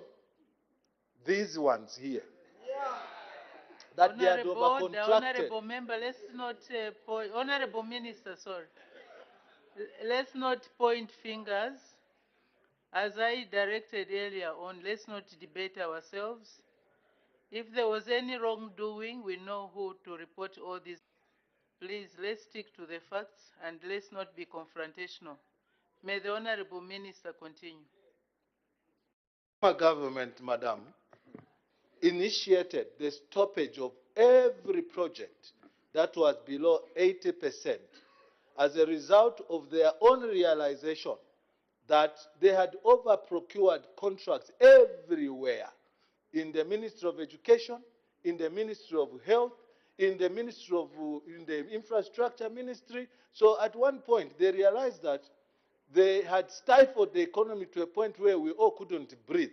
So they stopped all the projects that were below 80% in order to deal with the debt burden that they had created for us.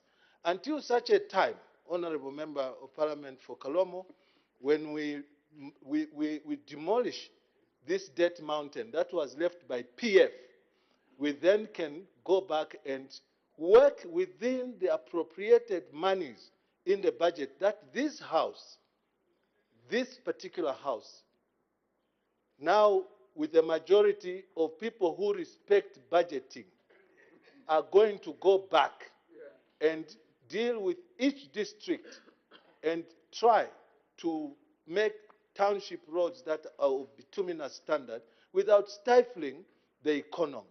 I thank you. Thank you. Supplementary questions. The Honorable Member for Kalomo, do you have any? Well, it's just a request that whenever money will be available, may Kalomo be considered first. Thank you. The Honorable Member for Pambashe.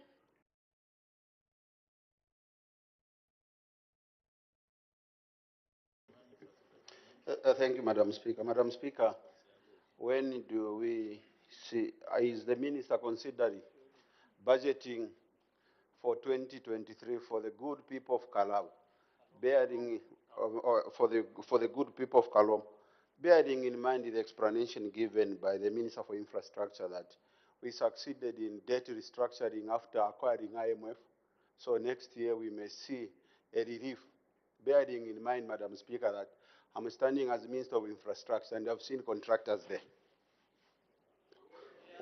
There. And there. Honorable, order. Honorable Minister, Member, order. Oh, sorry, Madam, sorry. Honorable Member for Pambashe is doing exactly what I was joking, Madam. It was a joke. Okay, he said, the Honorable Member for Pambashe says it was on a lighter note. Yeah. So may the Honorable Member for Pambashe continue without pointing any accusing fingers. Thank you, Madam. I saw the Minister of Law Government very annoyed, so I wanted to light up the moment. Bearing in mind that the good people of the Kalomo require bituminous roads, is the Minister considering the factoring them for 2023 with the clear explanation we had from the Minister for Infrastructure that no, we managed to restructure the debt We have what the sustainable IMF has given us that money that will basically deal with the budget support, which is mainly the balance of payment and the balance of trade. Do we see the people of Kalomo next year being the first capital city considered for the roads to be upgraded to bituminous standard? I thank you, Madam. Point of order, Madam Speaker. Oh, there is a point of order being raised by the Honorable Minister of Infrastructure. What's the point of order, Honorable Minister? Madam Speaker, as you know, I do not often rise on a point of order. My explanation was very, very clear that the stages where we have been The Honorable Minister may state what breach has been committed. 65 that matters we present before this House are accurate and verifiable. May the Minister continue. And thank you, colleagues. My explanation was very clear. I've taken the House through various stages where we are. The first one was to get the deal with the IMF that would now open the door to discussions with our creditors. And I said, this government is now in the process of holding discussions with our creditors. Therefore, Honorable Madam Speaker, is the Honorable Member from Pambashe, in order to state here that I said we have restructured the debt, when I've said we are still in the process of discussing with creditors, and when that is complete, that is when we shall see light at the end of the tunnel. Is it in order, Madam Speaker? Thank you. To the extent that the Honorable Member for Pambashe said the restructuring of the debt has been completed, the Honorable Member is out of order. But the Honorable Member for Pambashe was basically asking whether the people of Kalomo, this construction of these roads will be put or will be added in the 2023 budget. I think basically that was his question. The rest of the issues, I think he was just, as he said, on a lighter note. May the Honorable Minister answer the question from the Honorable Member for Pambashe. Madam Speaker, firstly, also on a light note, the MP from Bambashe, he knows very well that I'm not capable of an emotion called anger. It is for lesser men. In order to address his question, because he also touched on the IMF, and I have a feeling I understood where he was coming from. Honorable Member, through the Speaker, the achievements that this government, the New Dawn government, has made over the period of 1 year being in office, which include the employment of over 34,000 teachers, 11,000 nurses, did not happen in a vacuum. And so you referring to the IMF $1.3 billion, which is, by the way, a Zambian program that we negotiated with our IMF. It was not for the purpose of building township roads in Kalomo, despite the fact that Kalomo township roads are as much of a priority as the entire country. I'm afraid they are not in the 2023 budget. I thank you. Thank you. The Honorable Member for Kankoyo. Thank you very much, Madam Speaker. Madam Speaker, I want to find out from the Minister of Local Government. I've heard him yesterday and today giving the reports on the scandals which happened in his ministry, which I can say could have sunk that ministry due to the debts or overcontracting. What measures has he put in place to ensure that this doesn't happen going forward? Thank you. Although that question is not, we are trying to expand the question now. But anyway, since we are all concerned about this issue of debt and how to manage it, I will allow the Minister to answer. The Honorable Minister. Thank you very much once again, Madam Speaker, and thank you, Honorable Member of Parliament for Kankoyo. Madam Speaker, when the head of state came here, President Hakainde Hichilema, the President of the Republic of Zambia, one of the things he said was that never again shall Zambia find itself in the situation as we found it. That situation, honorable brother and friend, include disrespect for the appropriation law. The reason why we found ourselves in this malaise, I've said it over and over again, that it is as a result of failure to respect a law. And to tell you the truth, Madam Speaker, if we had to follow the law by the letter, the ministers of finance in the past, together with the treasury secretaries, would have been locked up by now. Maybe they would have been enjoying bail for allowing expenditure, excuse me. Because an appropriation bill, once it's done here, after we debate the budget, as we'll be doing so in the next few weeks, is made law and is taken to State House for the President to assent to it by the Honorable Speaker. And anybody who abrogates law is faced with a consequence that dictates the penalty of that law, Order. which include arrest. Order. There is an indication. Honorable Member for Lund. Sorry, Honorable Minister. There is an indication for a point of order. Are you familiar with the tools that we are using? There is an icon to indicate when you want to raise a point of order. Okay, I've seen it now. The Honorable Member for Lunte wants to raise a point of order. What's the point of order? Madam Speaker, the point of order I intend to raise is based on Standing Orders number 65, which demands that a member tendering discourse must tender such discourse which is verifiable, truth and verifiable. Madam Speaker, I have sat here listening to the Honorable Minister of Local Government and Rural Development, tendering his discourse where he is marrying road contracts in his ministry with the Appropriation Act or Appropriation Law. Madam Speaker, the Appropriation Law is only valid for 12 months. Contracts signed can run for 5 years, 10 years, 3 years. Can the Honorable Minister indicate that all those roads in his ministry were contracted for 12 months, and which 12 months? Is it in order to mislead both the House and the nation that contracts entered into only relate to 12 months covering the period of an Appropriation Act? I seek your serious ruling, Madam Speaker.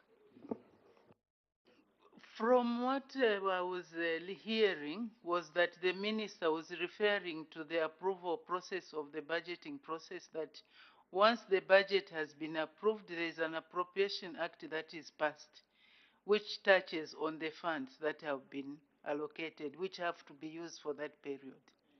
That was my understanding. So I don't see where the misleading of the House comes from. Maybe the Honorable Minister can just explain what he's saying. Thank you very much, Madam Speaker. Madam Speaker, just last week, in order to crystallize my point, the President launched the 8th National Development Plan, which will run for 5 years, as it has been in the past. All right? And we have also a mid-term expenditure framework, which must speak to a plan like the 8th National Development Plan, which runs for 3 years, plus or minus.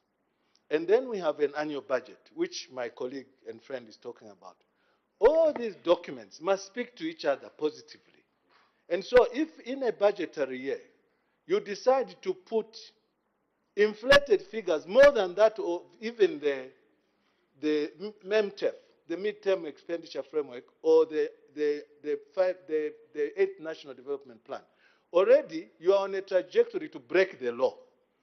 The point I am speaking to now is that the former party, which you refused for me to mention the name, Madam Speaker, they spent more than what we budgeted for, which is in itself an offense to spend more money than what is appropriated for in a budget. And that's why I said, in a normal situation where people wanted to follow the law to the letter, all the controlling officers who knew what the budgetary figures were for their ministry, all the treasury secretaries who served under this particular government you refused for me to mention, all the ministries of finance would have been arrested and maybe put on bond to go and defend themselves at the courts of law for decided to make a law called appropriation just in order to break it. That's what I was trying to refer to, Madam.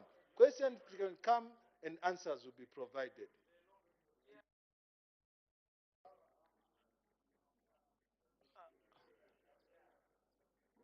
Thank you, Honorable Member for Pambashe. We cannot have another point of order. We've just so we can make progress.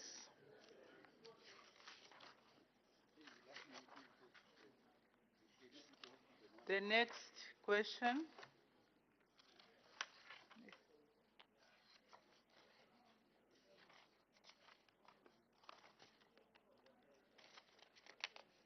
The next question. The Honorable Member for Solwezi East.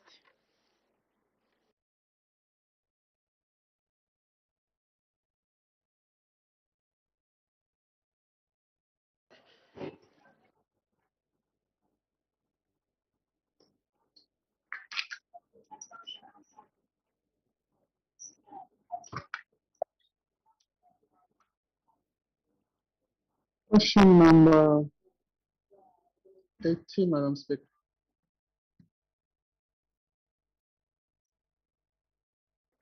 I'm also surprised. Who is Honorable Member for Solwezi East?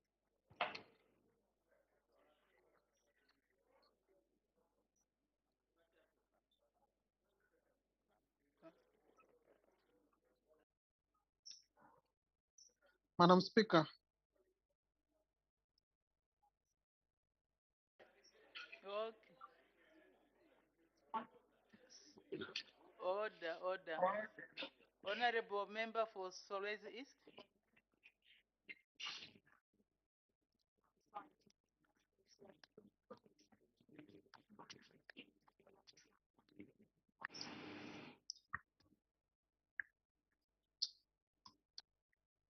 Okay, we have Honorable Member for Solwezi East on Zoom. He mentioned the question number. So maybe the problems of connectivity. We go straight to the Honorable Minister of Health.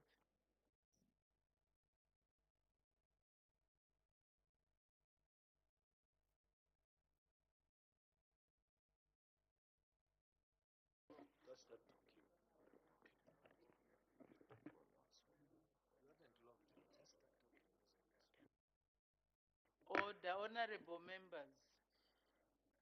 Honorable members. I had mentioned earlier, may the Honorable Minister take a seat.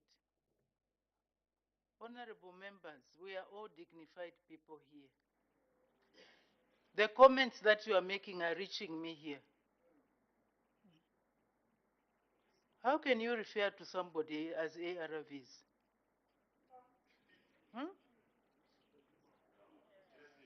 May you can you leave the house for today? And today's sitting will not be considered as a sitting. Honorable member.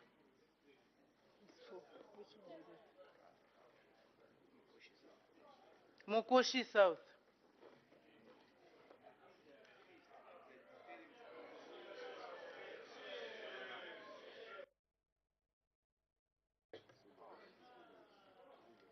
He's a road contractor, that's one.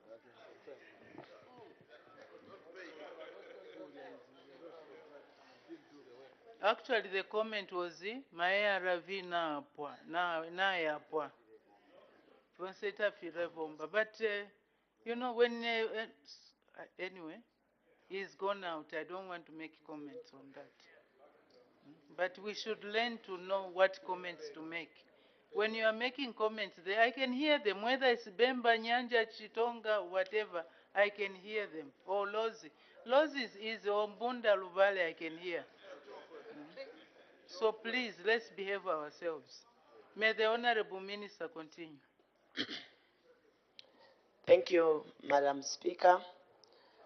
Madam Speaker, Mr. Katakwe, Solwezi East MP, is asking the Minister of Health whether the government has any plans to set up a hub for nuclear medicine and research in Zambia.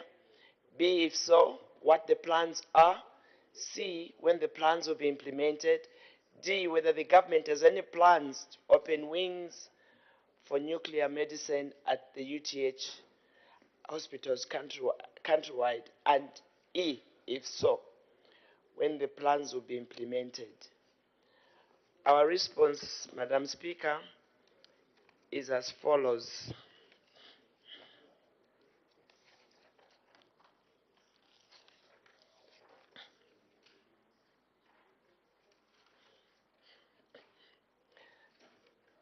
A, Madam Speaker, government has plans to set up a hub for nuclear medicine and research in Zambia.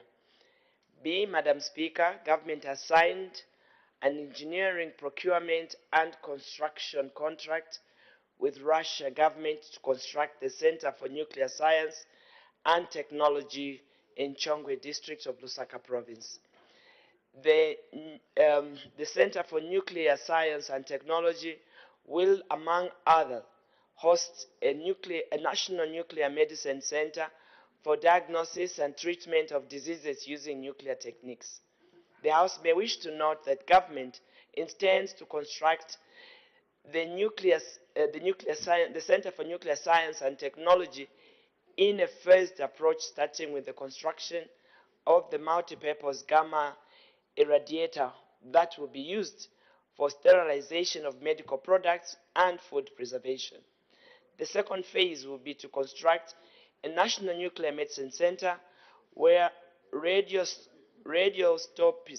will be produced using a 30 mega electron volt cyclotron to be used for diagnosis and treatment for various health conditions. The House may also wish to note that currently all radioisotopes used in Zambia are imported at a huge cost to government. The third phase, Madam Speaker, will consist of the construction of a 10 megawatt research reactor for the production of radioisotopes for both industrial and medical applications. The research reactor will also be used for training of nuclear specialists. Under C, Madam Speaker, the plans to construct the National Nuclear Medicine Center will be implemented as soon as requisite funds are made available for this purpose. D, Madam Speaker, government has plans to expand the nuclear medicine services to other parts of the country. The planned places include Livingstone Central Hospital in Southern Province and Dola Teaching Hospital in the Copper Belt. Thereafter, other provincial centers will follow. The university teaching hospitals already have a nuclear medicine department which has been in operation for more than 20 years. And thank you, Madam Speaker. But for E, Madam Speaker, the opening of wings of nuclear medicine at university teaching hospitals countrywide will be implemented as soon as funds are made available by the Treasury for site construction and procurement of equipment. Madam Speaker, I thank you. Thank you. The Honorable Member, or supplementary questions, the Honorable Member for Zambezi East. Thank you very much, Madam Speaker, for giving me the opportunity to ask a follow-up question on a point of clarification. Madam Speaker, through you, I'd like to find out from the Honorable Minister if she's aware, which I'm aware of, that 12 students were actually sent to Russia to train for the earmarked nuclear medicine facility.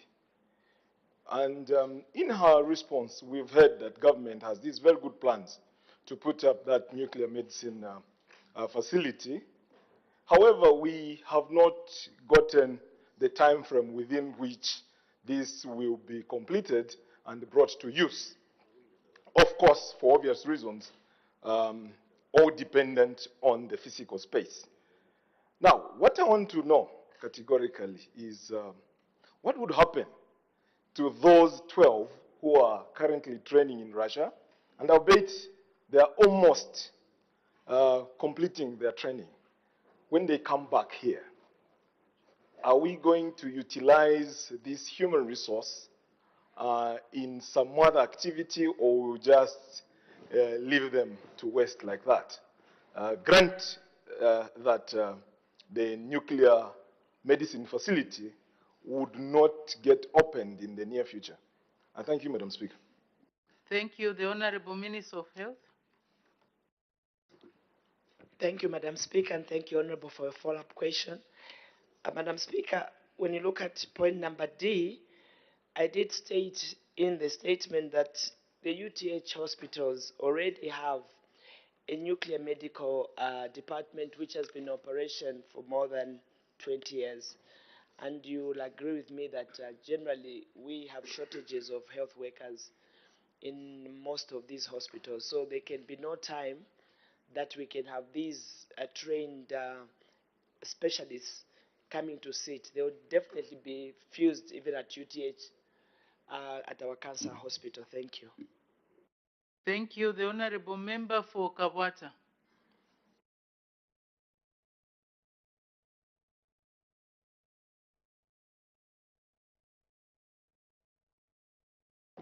Thank you, Madam Speaker. Honorable Minister, I wanted to find out, have you taken stock to find out how many qualified nuclear experts do we have in the country, excluding those who have been trained, or do you also plan to import the nuclear experts that are going to work in these facilities that you intend to open up? Thank you. The Honorable Minister of Health. Thank you, Madam Speaker. I would not want to mislead the House. I do not have the numbers off cuff, but suffice to say that the ones we have are not enough even for the nuclear hospital that we have currently. Thank you.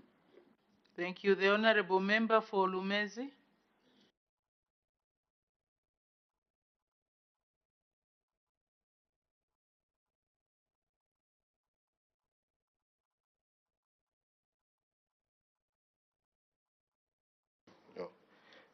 Thank you, Madam Speaker, for permitting us, the most marginalized people, to ask the Honorable Minister of Health a question. Honorable Minister, you've said after Livingstone Central Hospital, and when funds are available, then you'll extend to the rest of the country. Now, Honorable Minister, you know very well that in some places of this country, we don't even have hospitals. Is your nuclear expansion going to supersede? Order. There is an indication. Honorable Member for Mwembeji, there are icons which you can click on when you want to raise a point of order. There's a request. What's the point of order? Madam Speaker, I'm standing on 365 years. The information given here must be verifiable. Madam Speaker, the Honorable Member for Lumezi has constantly, whenever he stands here, says that they are marginalized.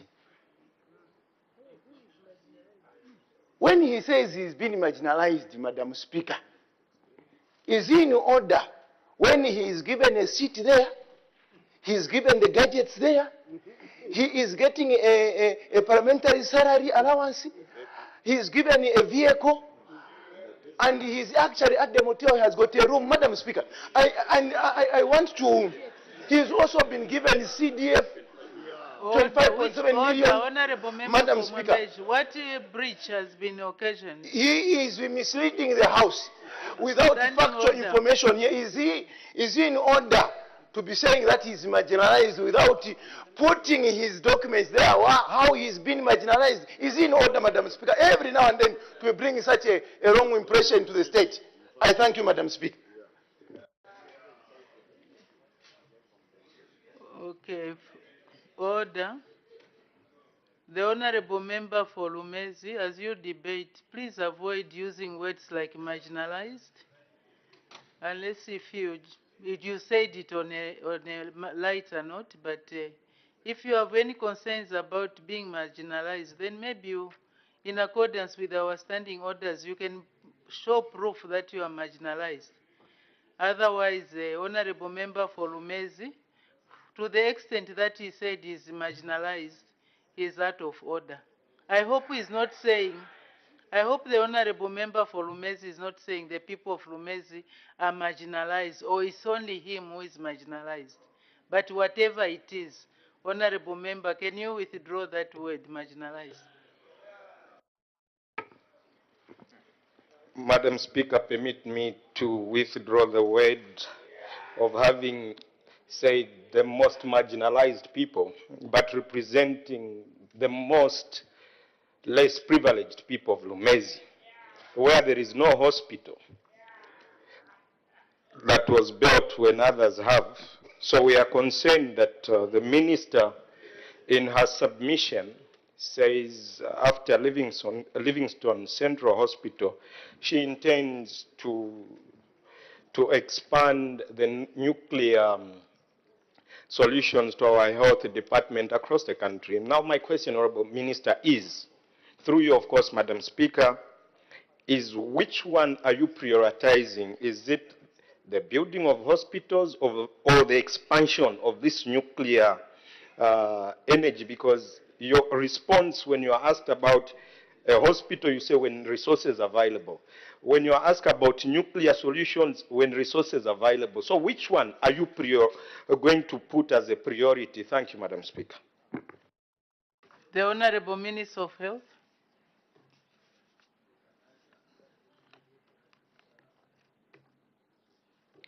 Thank you, Madam Speaker, and thank you, Honorable. I think that the first part of his question to do with the fact that there's no hospital in his constituency or district, is maybe I can just advise that it is government's desire to ensure that all the districts of Zambia must have hospitals or health posts, and that the ministry is well positioned to work with every member of parliament, both on your right, Madam Speaker, and on your left, to deliver better health services to our people. Because at the end of the day, every Zambian deserves a hospital. Having said that, Madam Speaker, I want to say that the issue of identifying Livingstone and Copper Belt is a matter that was decided a long time ago. And I think that every time we talk about decentralization or decentralizing issues of cancer treatments, we've talked about Livingstone and also Copper Belt. There are reasons to that.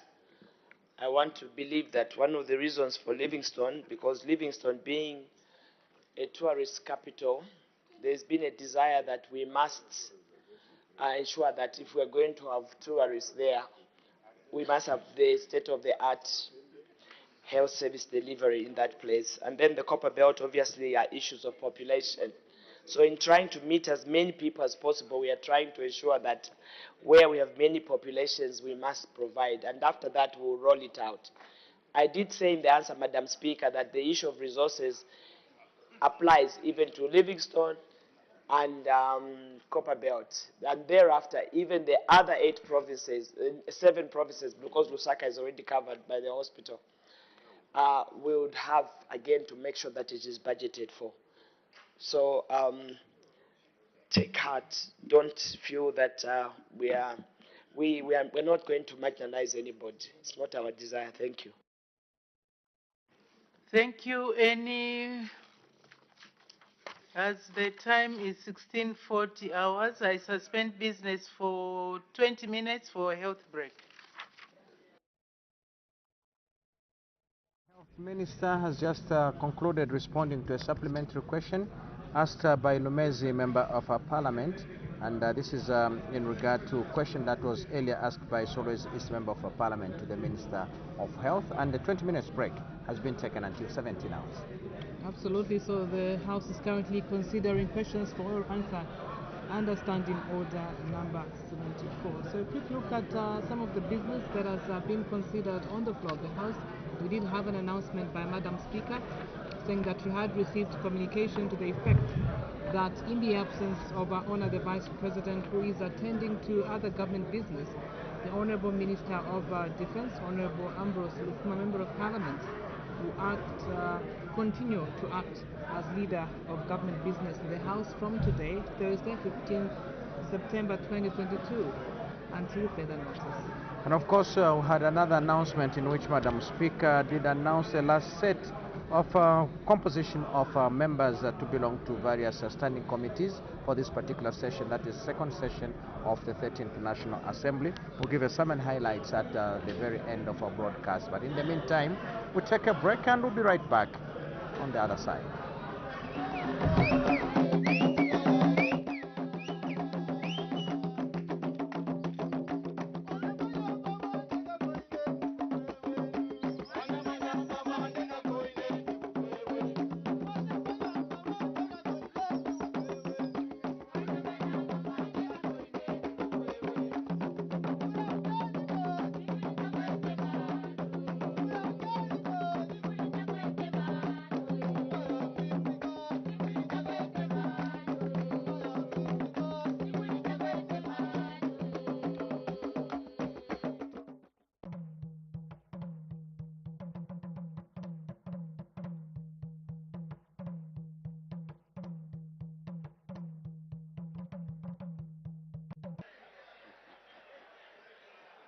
Thank you.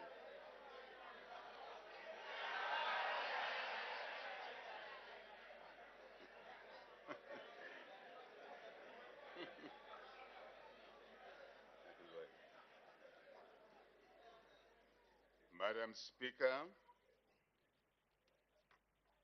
we are delighted to address this Honorable House on the commencement of the second session of the 13th National Assembly. Our address this morning comes on the backdrop of our first anniversary as the New Dawn administration. And we truly acknowledge the support given to our leadership by the Zambian people during our successful first year in office. Before we go far, Madam Speaker, at this juncture, we wish to proceed with our address with regret or with request that this House be upstanding and observe a moment of silence in honor of the life, service, memory of Her Majesty Queen Elizabeth II of the United Kingdom and the Commonwealth, and we're a member of the Commonwealth, who passed on yesterday, the 8th of September, 2022.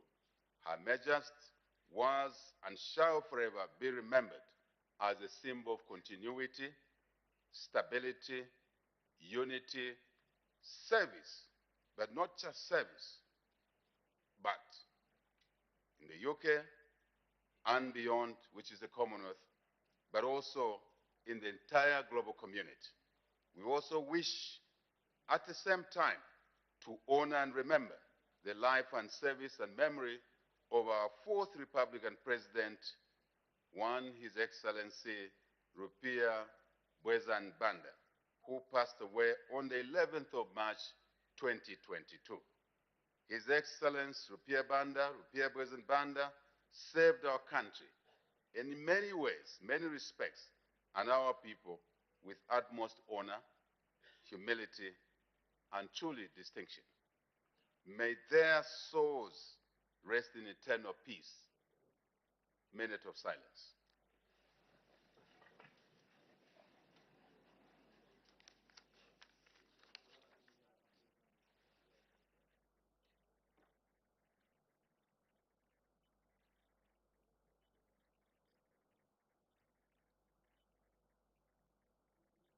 I thank you.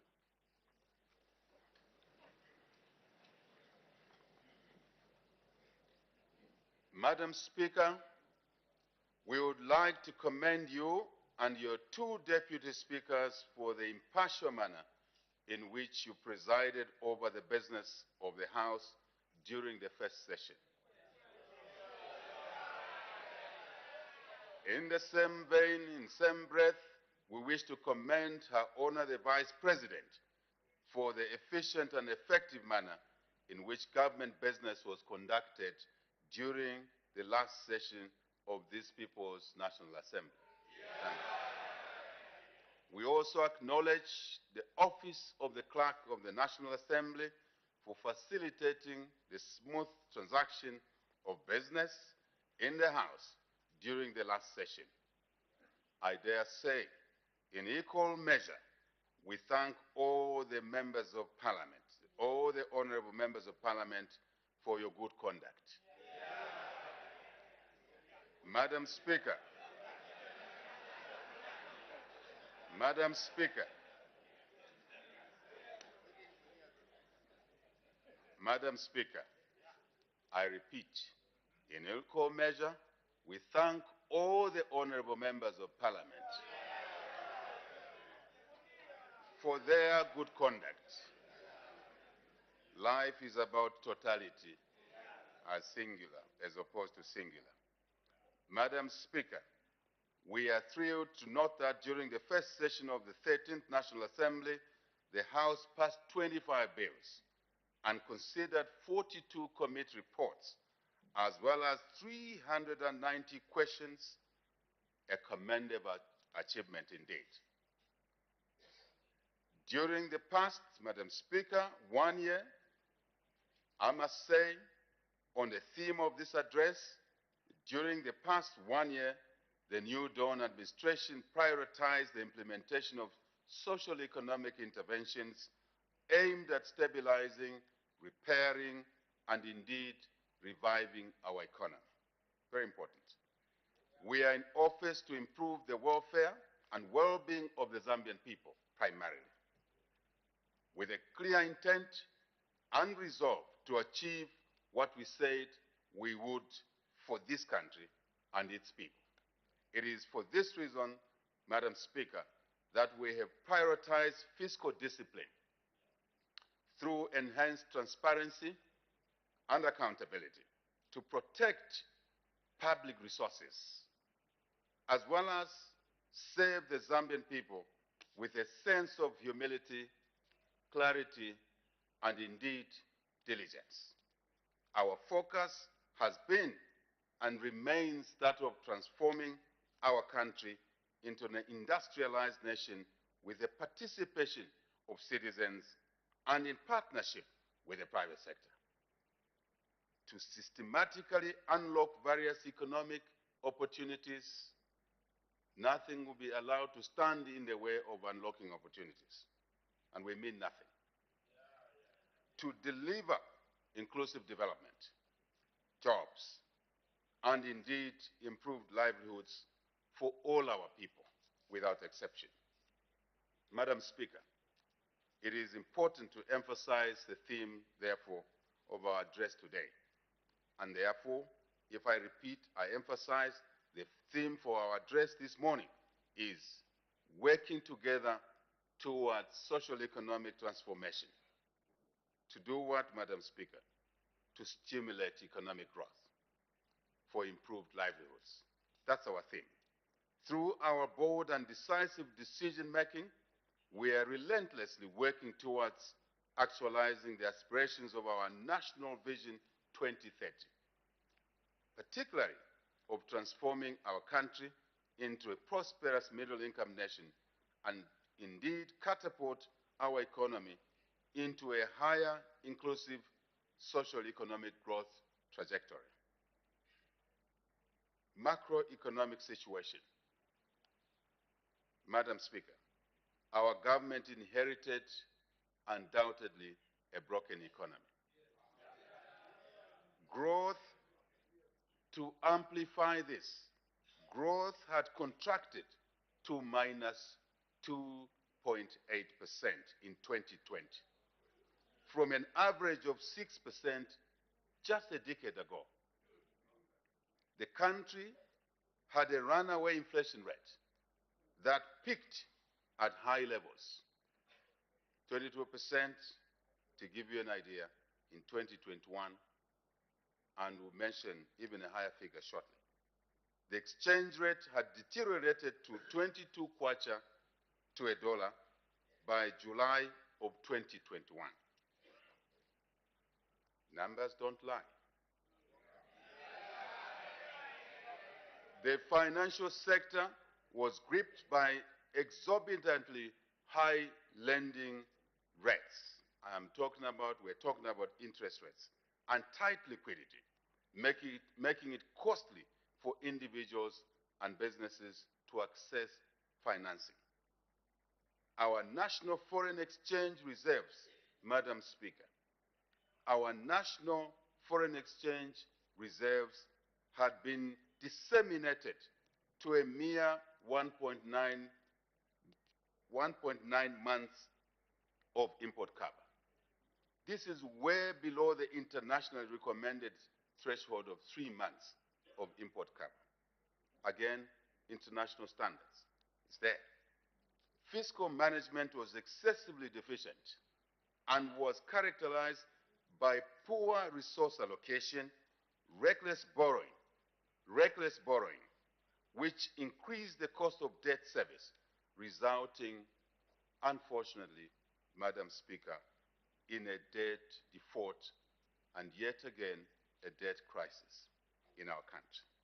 Most unfortunate. Madam Speaker, in one sentence, we had, as a country, failed to manage our economy. Taste of the pudding is in the eating. The numbers are here. We failed to manage our economy, and therefore we failed to deliver for our people. Madam Speaker, despite this damaged background, our government has, within 1 year, managed to stabilize the economy.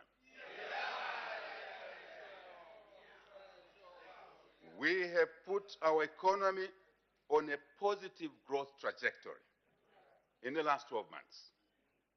And we project the economy to bottom up from this negative growth of 2.8% to a positive of 4% in the medium term. This is tremendous. This is tremendous. We have consistently subdued inflation. Madam Speaker, I shall repeat, we have consistently subdued inflation from a high, this is what I wanted to say earlier, a high of 25.6% in August 2021, just before or around the elections, to a single digit of 9.8% as at August 2022, exactly 1 year later, putting us on a course to achieving our targeted inflation rate of 6 to 8% range for the medium term. This is very important if we want growth in the economy.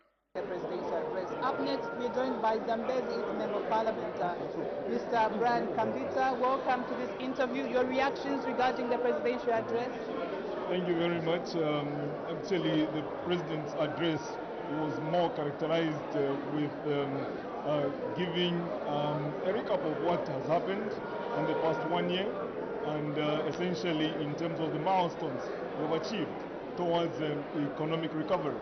And the theme of his speech was actually centered on economic sustainability, and it's much more centered on the gains that we have made in as far as the economy is concerned.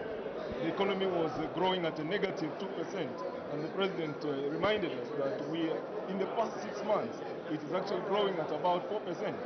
And the IMF program also coming in at this time, which is almost at the eve of our clocking a year in government, gives us a more opportunity to invest further in socio-economic activities in the coming year. And the President was able to allude to issues that will be dealt with, including expansion in as far as the energy is concerned, agriculture, and education, which he thinks is the main thing that will help people improve their lives in the country. And he also went ahead to ask members of parliament to support most of the policy changes that will be made in as far as the budget for next year is concerned. And sometime next month, the budget will be presented, and the members of parliament were asked to support the budget, which will support most of these policy directions that the president has alluded to. I know you have more time to debate the presidential address starting next week. Absolutely. Thank you very much. Thank you very much. That's Zambezi East Member of Parliament, Mr. Brian Kambita. We're now joined by former Vice President of the Republic of Zambia, Mr. Enoch Kavindele. It's a pleasure, sir, to have you in our midst. Thank you so much. Thank you so much. I would like to get your reactions regarding the presidential address today. This has been extremely impressive and delivered by a man who does what he says he's going to do. So we're very, very delighted with the points that he has raised, and I'm sure, everything being equal, the country should benefit tremendously from the statement that the President has made. I like the idea also of, for instance, making available land to women. 50% of it. Yes, this has been said previously many times, but never carried out. But now I think it will be carried out. Then, of course, the free education for our children, or grandchildren in my case, is most welcome, and we wish him success in that endeavor. Yeah, so that, for that is the future of Zambia. Indeed. I'm very, very delighted. I'd like to thank you very much for your time, and we wish you well, sir. Thank you so much. All right, Mr. Enoch Kavindela, former Vice President of the Republic of Zambia, also sharing his views regarding the presidential address.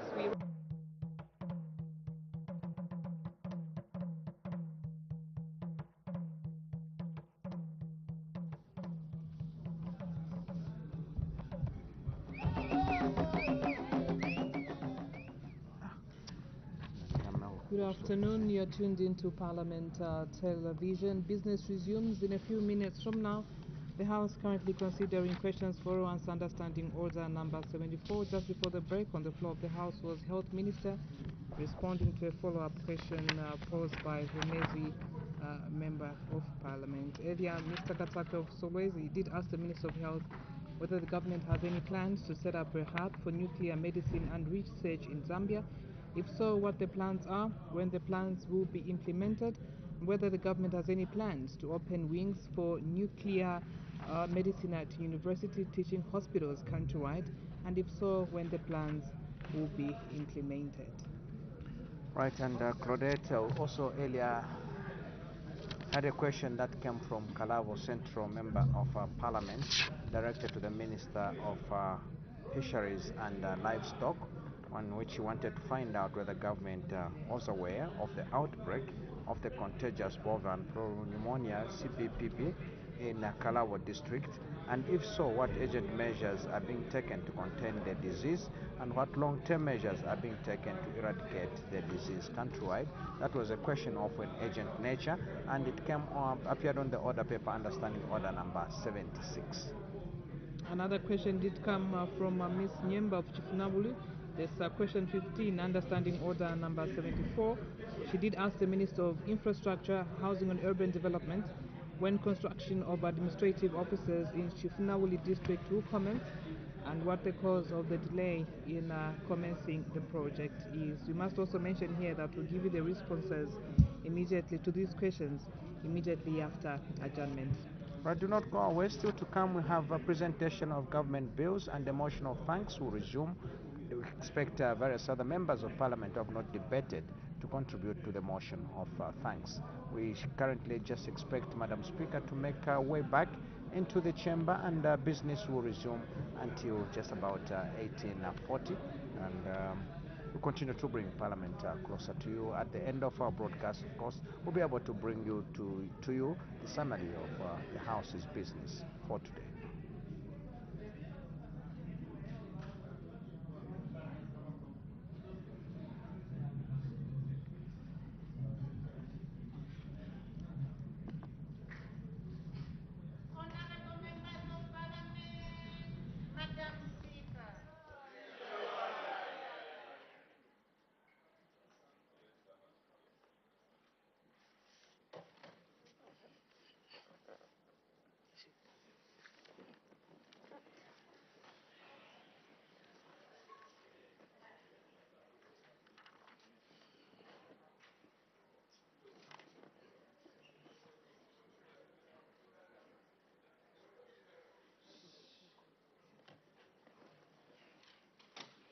When business was suspended, the House was considering question number 18 on the order paper asked by the Honorable Member for Solwezi East, and the Honorable Minister of Health had just finished responding to the supplementary question asked by the Honorable Member for Lomezi.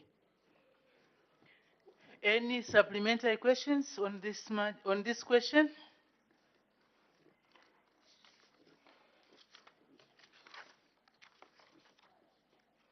Since there are no further supplementary questions, we can make progress.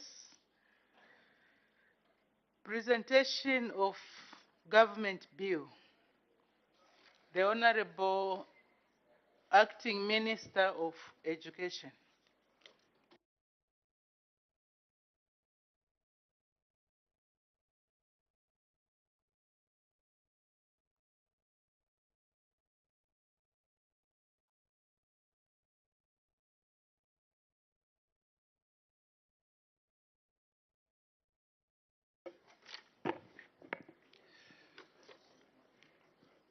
Thank you, Madam Speaker. Madam Speaker, I beg to present a bill entitled the Zambia Qualification Authority Bill, National Assembly Bill number 17 of 2022.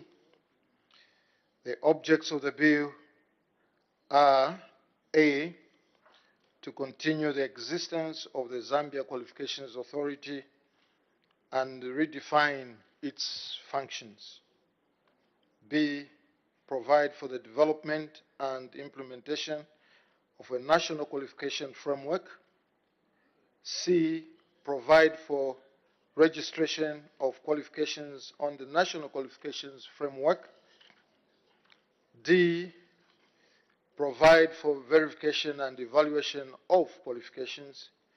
E, constitute the board and redefine its functions. And F, provide for matters connected with or incidental to the foregoing. Thank you, Madam Speaker. Let the bill be read the first time. The Zambia Qualifications Authority Bill, National Assembly Bill number 17 of 2022.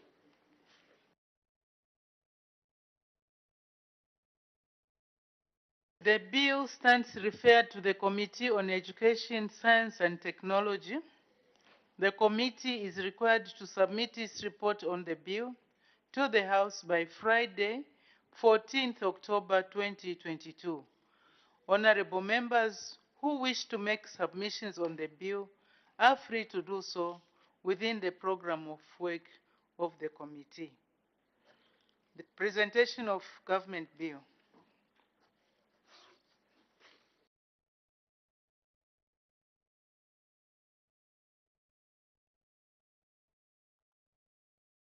The Honorable Acting Minister of Education.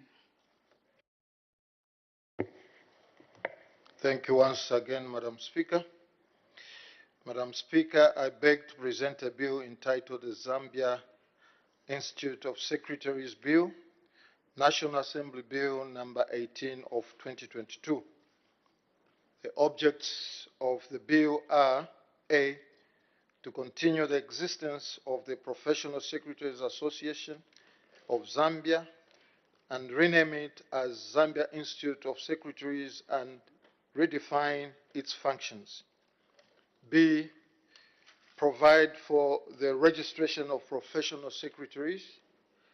C, regulate professional secretaries' conduct. D, constitute the council of the institute and provide for its functions. And E, provide for matters connected with or incidental to the foregoing. Thank you, Madam Speaker. Thank you.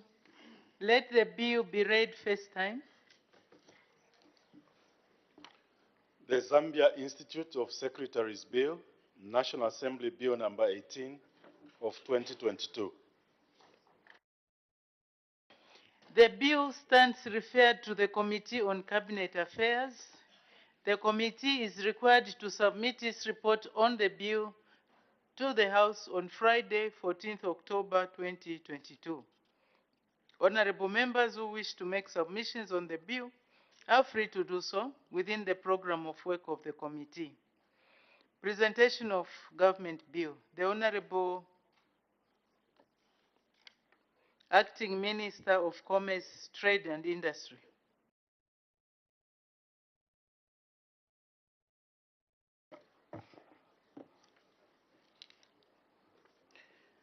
Madam Speaker, I beg to present a bill entitled Zambia Development Agency Bill, National Assembly Bill 19 of 2022.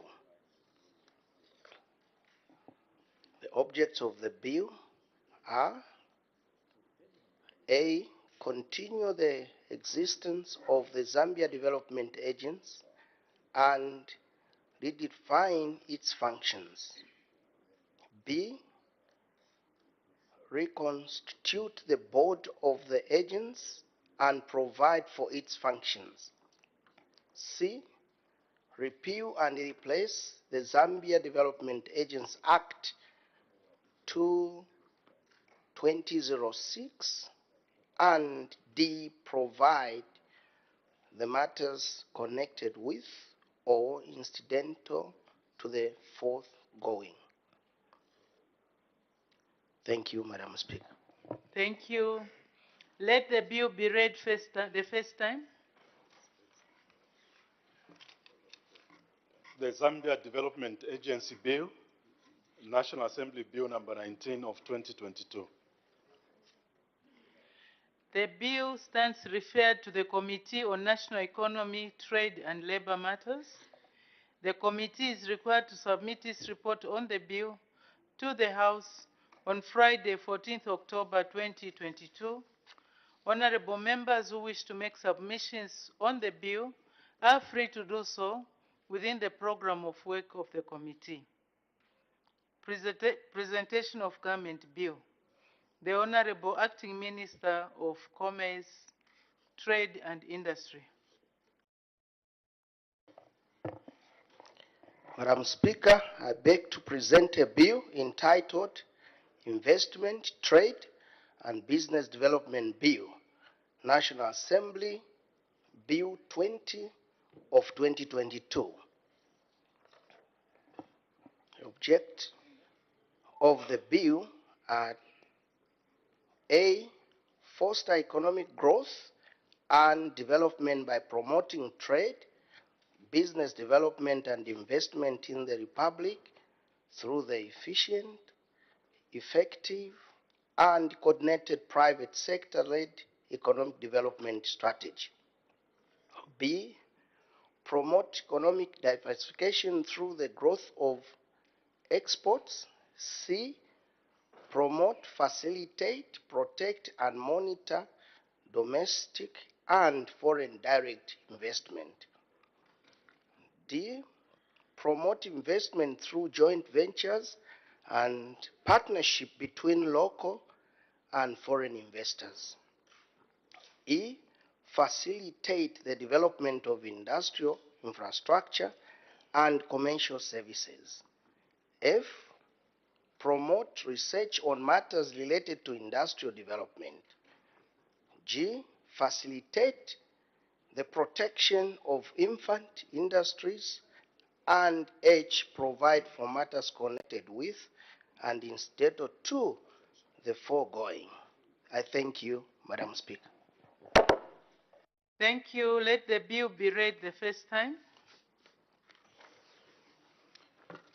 The Investment, Trade and Business Development Bill, National Assembly Bill number 20 of 2022. The bill stands referred to the Committee on National Economy, Trade and Labor Matters. The committee is required to submit its report on the bill to the House on Friday, 14th October 2022. Honorable members who wish to make submissions on the bill are free to do so within the program of work of the committee. The clerk will now read the order of the day. Thanks. His Excellency the President's address, motion of 13th September 2022, resumption of debate.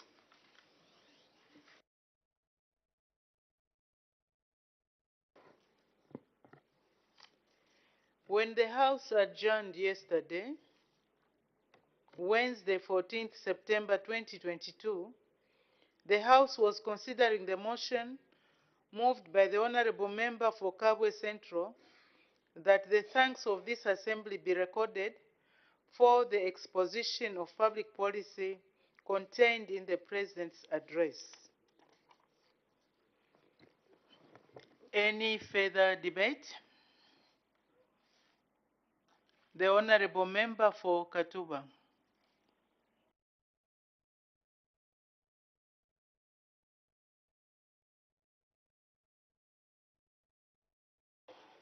Thank you very much, Madam Speaker, for giving me and the people of Katuba the opportunity to comment and debate the presidential address.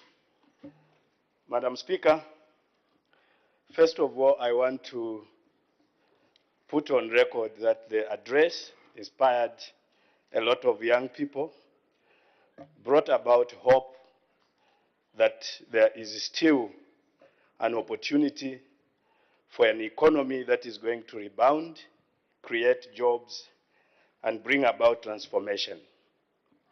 Madam Speaker, I want to look at page 9 of the speech, which is the hallmark of what the President addressed in this House. Page 9, Madam Speaker, highlights 4 pillars that the President referred to as the drivers of the economy under the theme socio-economic transformation and job creation. Out of the 4 pillars, Madam Speaker, I want to comment on one and also quickly look at what the President called the enablers of the economy, and also look at how the trajectory of transforming Zambia into a middle-income economy is going to be actualized if we remain consistent and, of course, focused on pushing the 8th National Development Plan. Madam Speaker, the 4 that the President highlighted included agriculture, mining, manufacturing, and tourism. And I want to dwell on the issue of tourism, and it was gratifying, Madam Speaker, to see that the President had indicated the rebounding nature of tourism after suffering 3 years of decline because of many factors that included COVID-19. The rebound of the tourism sector gives hope to many because the tourism sector does not only contribute to the growth of the economy, but it is a double sword that looks at the foreign exchange in terms of money that comes in through tourists, as well as the redistribution of national wealth, as many local domestic tourists travel to various destinations that are really under low income. But what was very encouraging, Madam Speaker, is to see the strategy that the country wants to embark on, which is to target more on meetings and conferences, because this sector or subsector of the economy is today the main game changer in many tourist destinations all over the country. Madam Speaker, if we look at the meetings and conferences sector, which in short in the tourism sector they refer to as the MICE sector, it is the sector that brings in a lot of business people into the country, and these business people are believed to have a lot of disposable income and leave higher financial footprint. Madam Speaker, however, this sector needs a lot of accessibility, and access of a country becomes very critical. Again, I'll give the example of Rwanda, which now is the leading MICE destination in the sub-Saharan Africa. It is now beating South Africa because of how they have invested so much in its accessibility. And I was happy when the President talked about us continuing to debate the issue of having a national airline that is responsive and that can make the country more accessible and by all those that want to travel for meetings. We have invested a lot so far in the Mulungushi Conference Center. If we look at the Kenneth Kaunda wing, it will all need a lot of meetings for it to make economic sense and get value for money.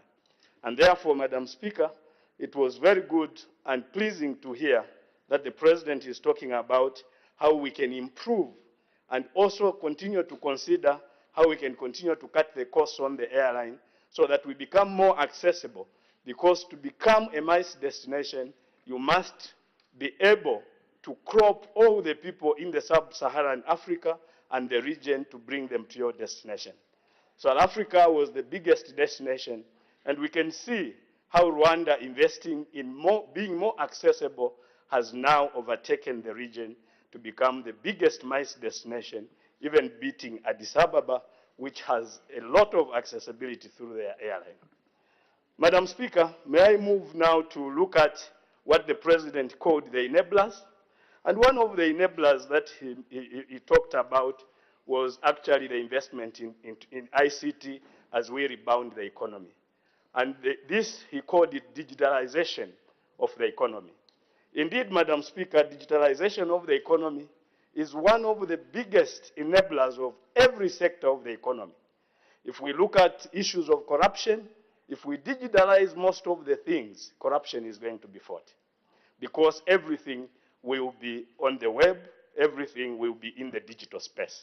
And as we continue to plan, both in tourism, in agriculture, in mining, we need to use the space, the digital space, that can create opportunities for us to do business better and increase the speed of doing business and create the competitive nature of this country in both tourism, investment, agriculture, and manufacturing.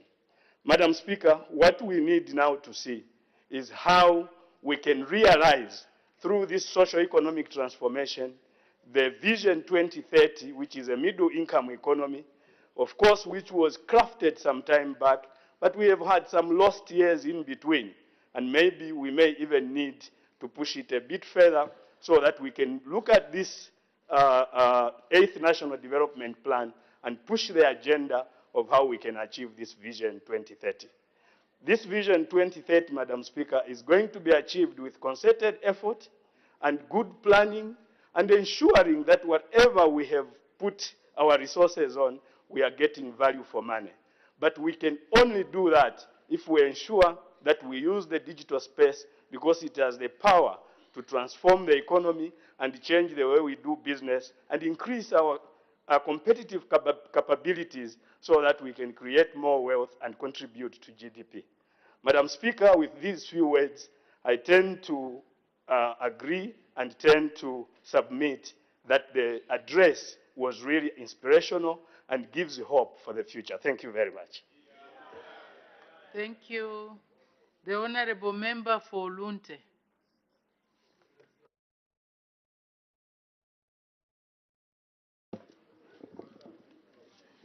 Thank you, Madam Speaker. It's a pleasure to comment on the President's speech. Madam Speaker, what I imagine the President was doing or would have been doing was, number one, to open this session. Number two, to direct sector players, particularly the ministers, on what he expects in the next 12 months. And number three, talk about topical issues which have been happening in our country. As to whether the President addressed all those three issues is a matter of conclusion by those who heard him and those who have read his speech. On page 1, the President says, and I quote, "We acknowledge the support given to our leadership by the Zambian people during our successful first year in office." Madam Speaker, if the President just said in our first year in office, I'll pick no issues. The fact that he said it was a successful year, I was aroused because I thought about three. I thought about Order, honorable members, let's order. My Honorable feelings member, were aroused. Honorable Member for Lunte, order. Order. Order. Honorable members, let's allow the honorable member to debate. If you have any concern, any issue that you want to raise arising from his debate, please, that's why we have provided notebooks. Take a note and either rebut that point or agree with him. Debating while we are seated is not going to help. The honorable member is debating according to what he understands. So let's allow him to debate. May the honorable member for Lunte continue. Madam Speaker, a successful year, first successful year aroused me. And immediately I thought about the over 300 houses in Chingola which have been demolished by the government.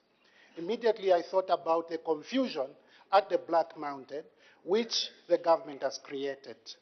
Madam Speaker, I thought about the mobile money booth which have been destroyed by the government. I thought, Madam Speaker, that wasn't success. That was actually failure, Madam Speaker.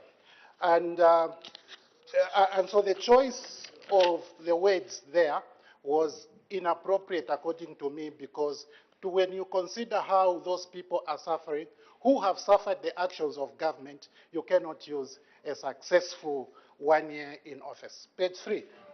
Madam Speaker, the President said, and I quote, "It is for this reason that we have prioritized fiscal discipline through enhanced transparency and accountability," end of quote.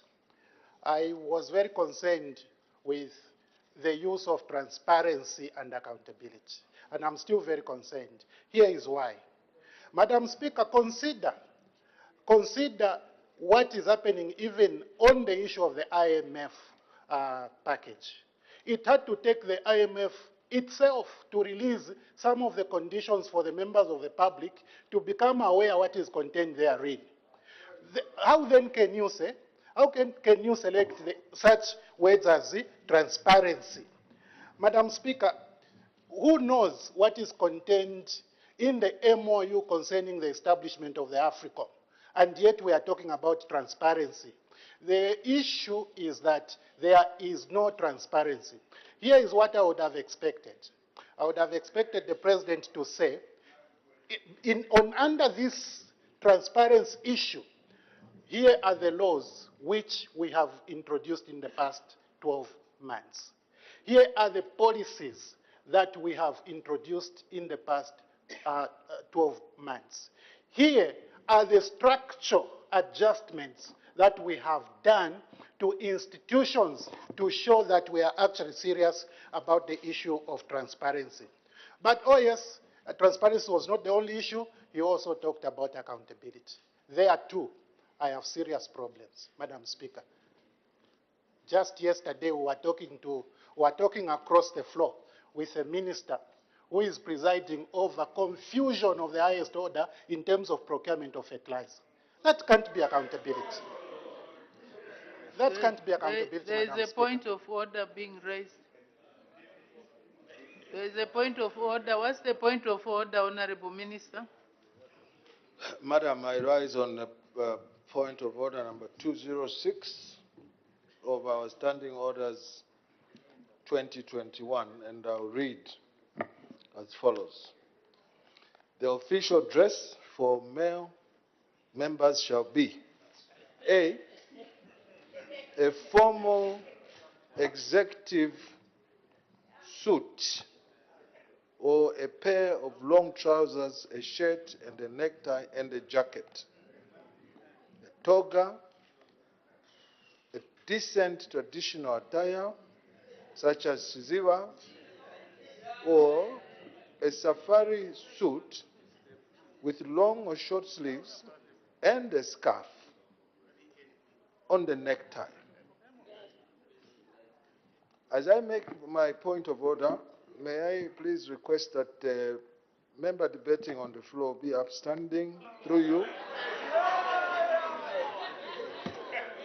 Through yourself, Madam Speaker, so that you can see first No, the Honorable suit. Minister, just make raise your point of order.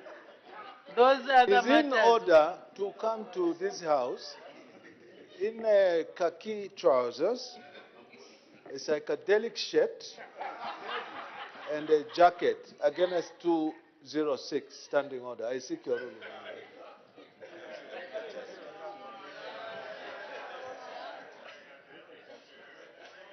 Now I'll have to find out whether the honorable member is properly attired. No, it's okay.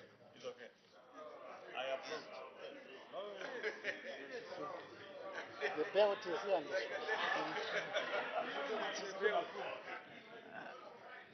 The combination, okay.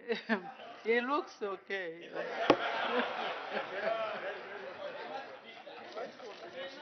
May the honorable member proceed. Madam Speaker, forcing,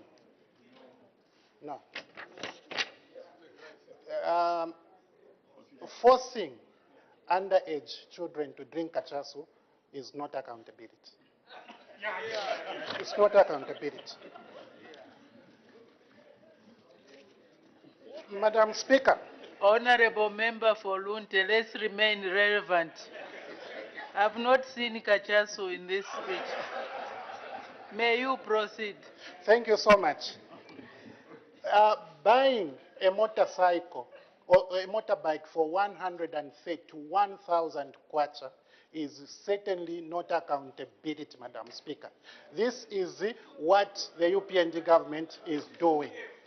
Madam Speaker, on page 37, the President said, to improve the governance environment, government is resolved to implementing decentralization policy by devolving public services to local authorities as well as empowering communities. Sorry, Honorable Member for Lunte, I don't want to interrupt you, but there is an indication for a request to raise a point of order by the Honorable Member for Chiengi. What is the point of order, Honorable Member for Chiengi? Thank you, Madam Speaker. I will not take much of the time. I'm sorry to disturb the flow of the thought for Honorable Lunte.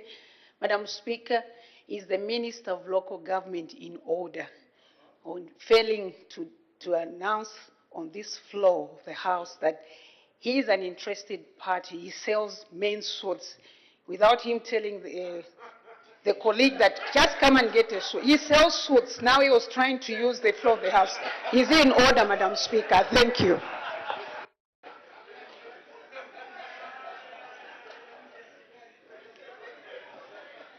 The rules are that there can never be a point of order on another point of order.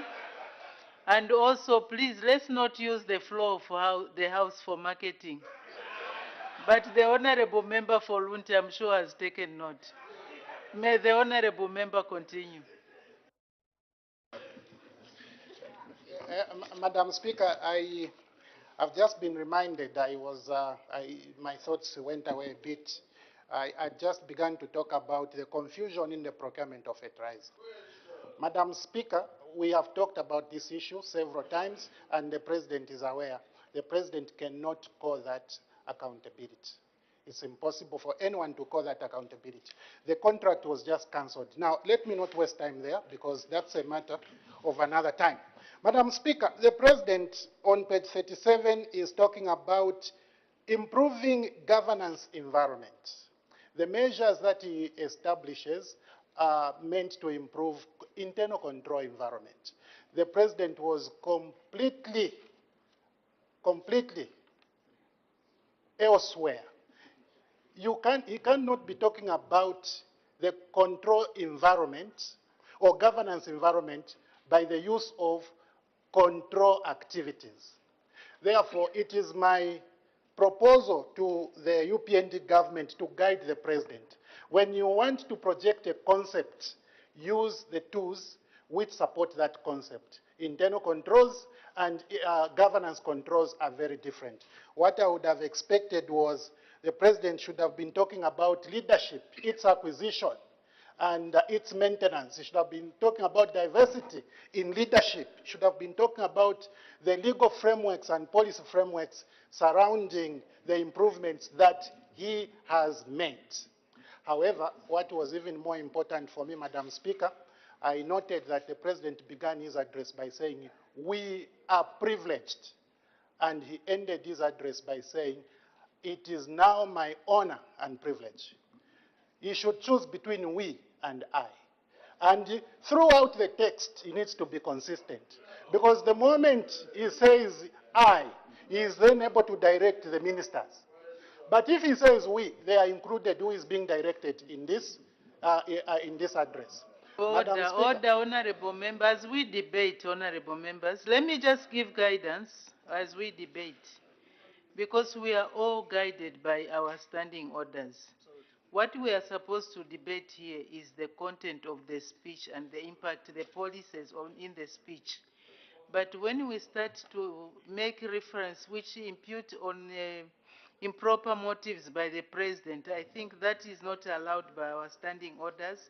And in this regard, I will refer the honorable members to Standing Order 65, content of speech, 65.2. A member who is debating shall not impute any improper motives to the President, Vice President, or any other member. So if the manner in which you are debating is to impute any improper motive on the President, I think that you are going on the wrong track. Yes. So let's debate the issues. Yes. Please proceed.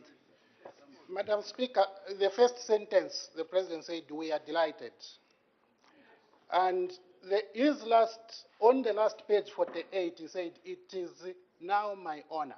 That's what I was referring. It's properly in his speech. And he mentioned these words. Therefore, I was just trying to demonstrate that there is inconsistency in the choice of the grouping. The President could have chosen one and should have been consistent throughout in order to give directives properly to his team members. Madam Speaker, I wish to appreciate you. Yeah. Thank you. The Honorable Member for Chikankata.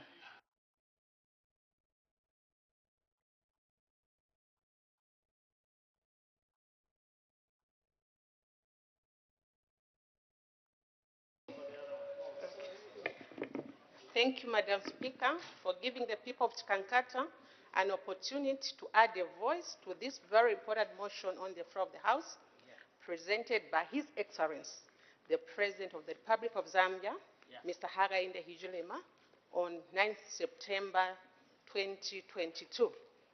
Madam Speaker, I'll focus my debate on page 9 of his speech. under the 4 strategic development areas of the 8th development plan. And mainly I'll focus on economic transformation and job creation. And then I'll narrow it down to agriculture because I come from a rural constituency that is dominated by agriculture activities. However, Madam Speaker, before I proceed with my debate, I would Sorry, like... Honorable Member for Chikankata, before you proceed, there is an indication. Honorable Member for Rumezi has requested to raise a point of order. What's the point of order?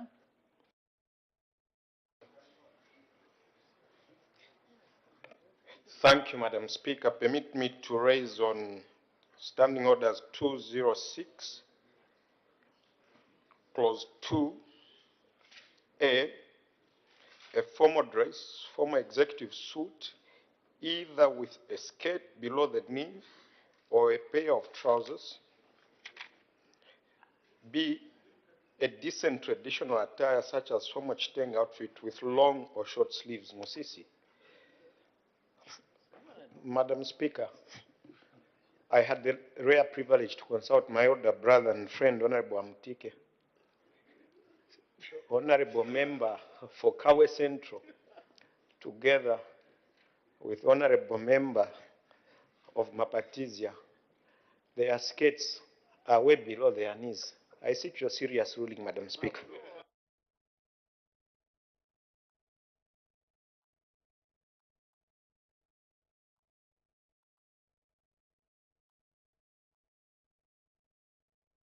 So, Honorable Member for Lumezi, you want the skirts to be above the knee?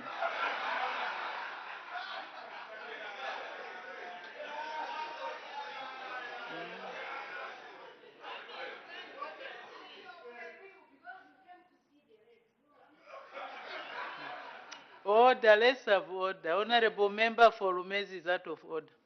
May the Honorable Member for Chikankata proceed.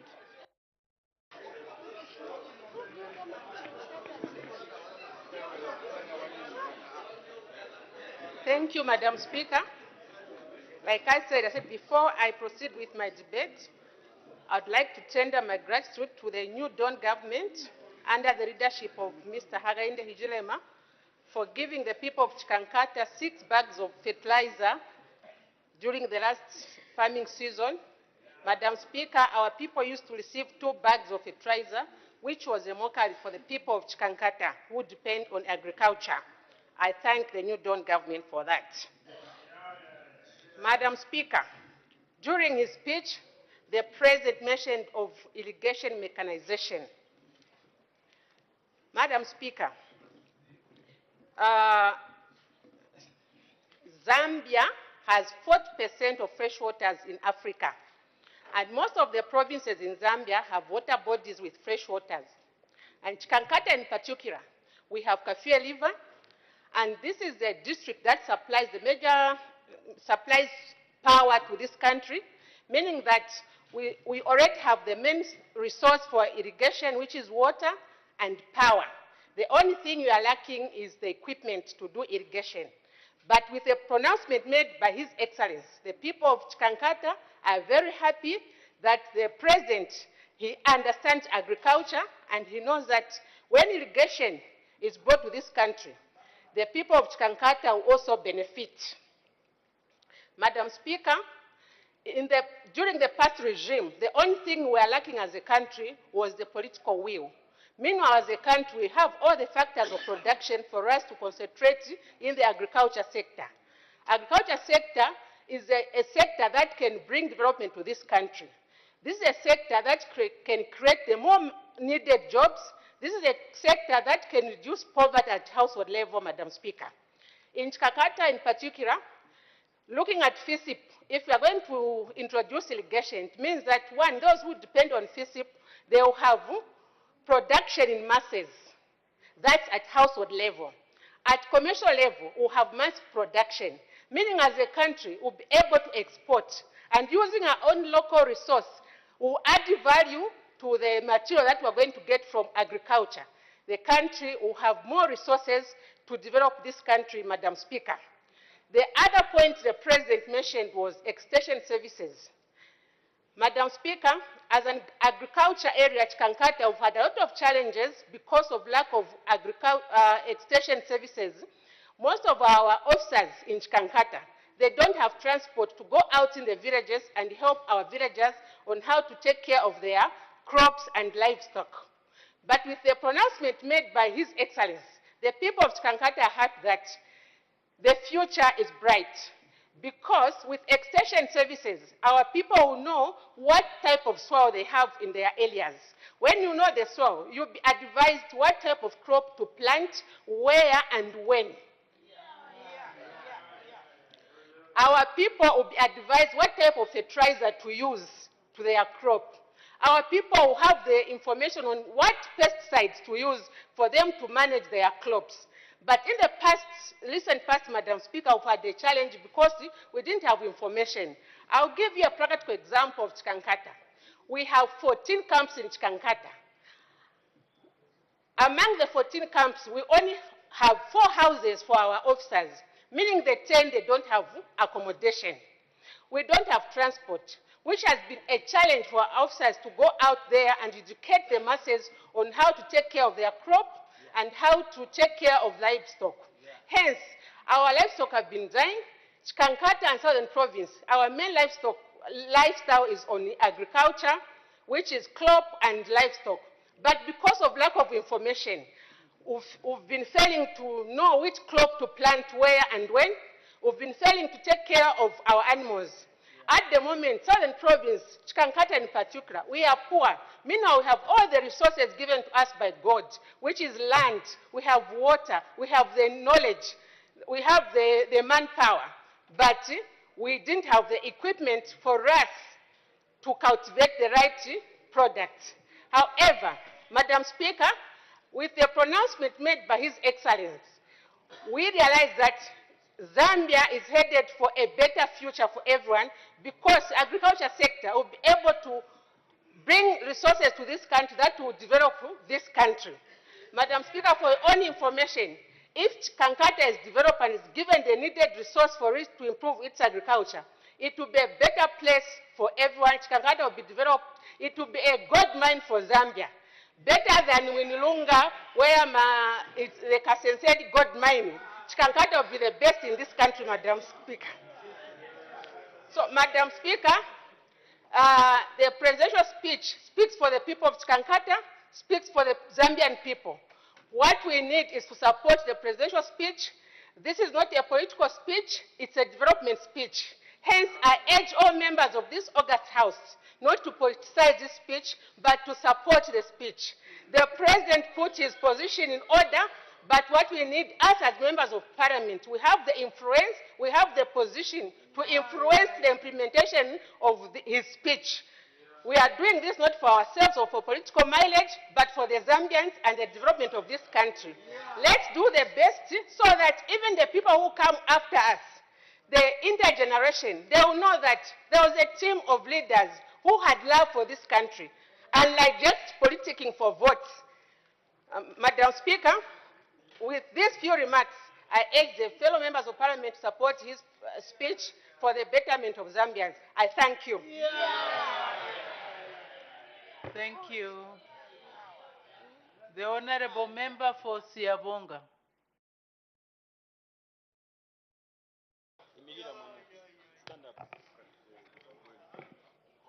Madam Speaker, I thank you for the opportunity to make few comments on the presidential address to this House and to the nation.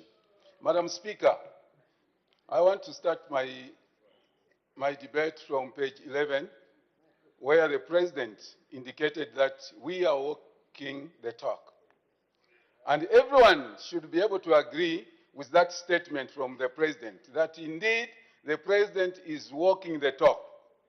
And I want to give the reasons, I want to give you the reasons why I'm saying the President brought that statement.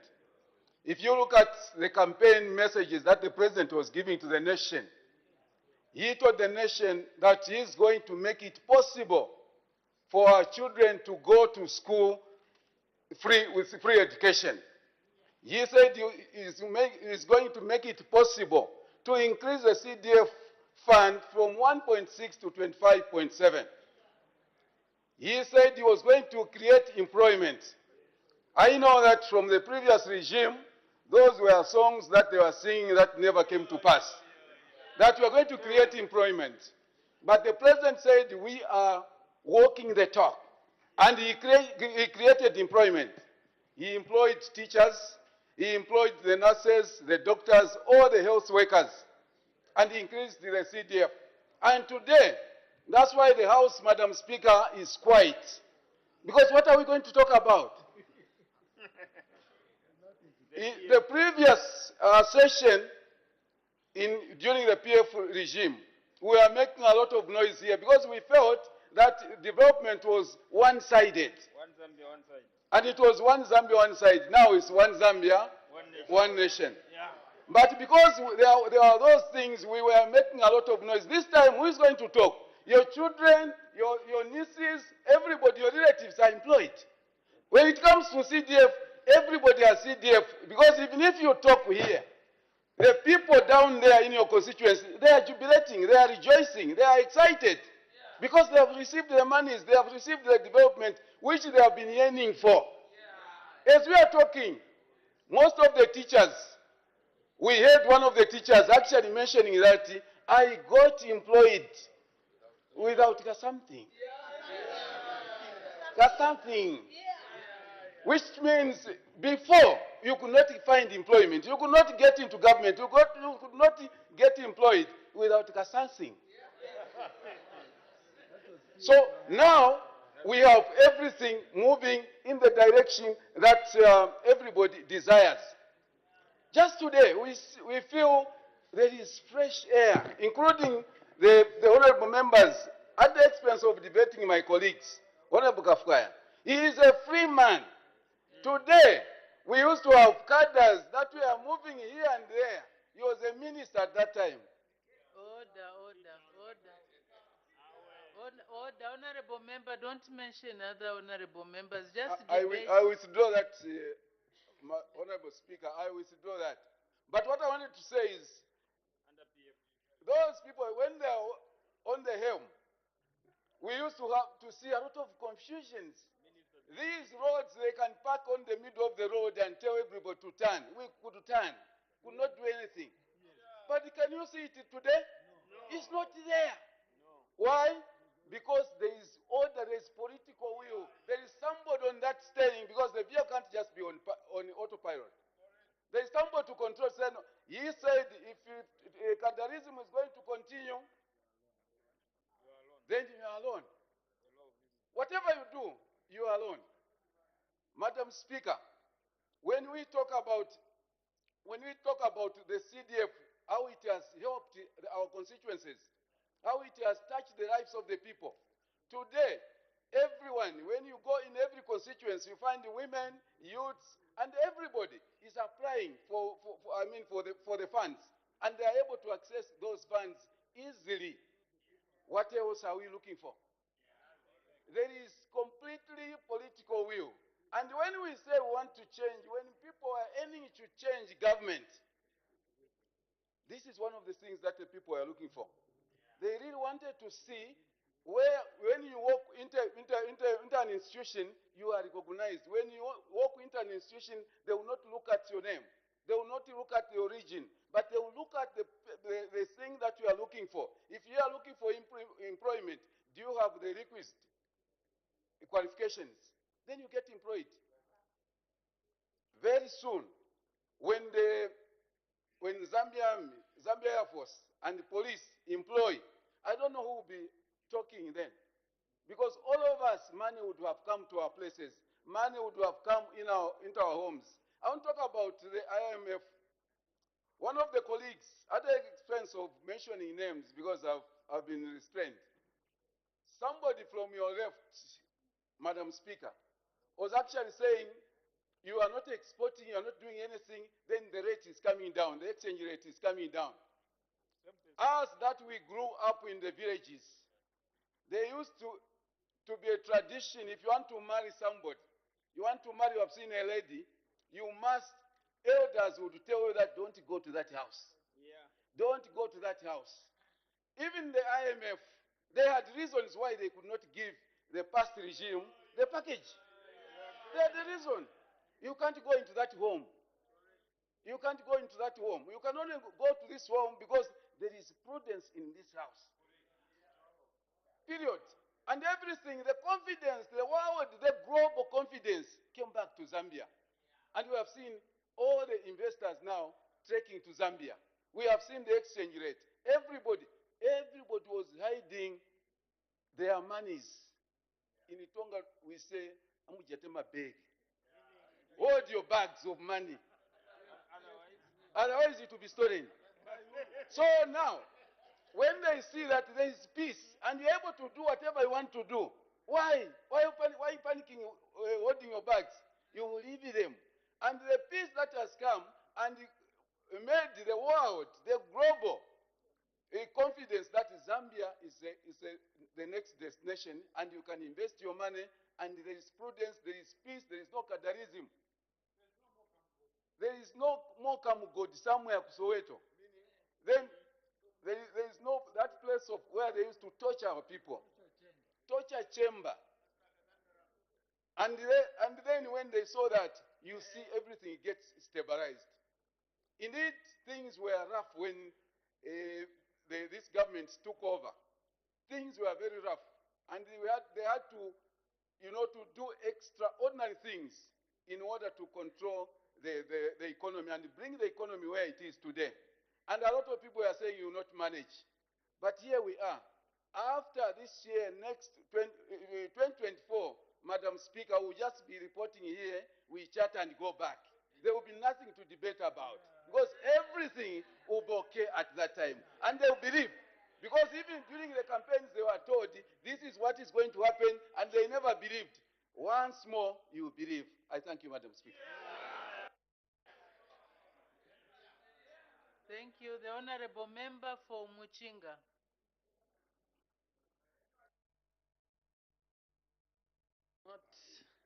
Thank you, Madam Speaker, for giving the people of Muchinga an opportunity to debate on the presidential speech. Sorry, Honorable Member for Muchinga, before you proceed, an indication from the Honorable Member for Shuangandu for a point of order. What's the point of order? Thank you so much, Madam Speaker. Madam Speaker, my point of order was meant to be raised contemporaneously on the Honorable Member for Siavonga, who was, but it's still valid, who was lamented here about the issue of Gadarism. Madam Speaker, Standing Order 65A states that matters we bring to the floor should be factual and verifiable. Just this afternoon, Madam Speaker, as he was on the floor, we have received gruesome pictures of your own Member of Parliament for Fera, who has been brutally attacked by the Honorable Member's party colleagues.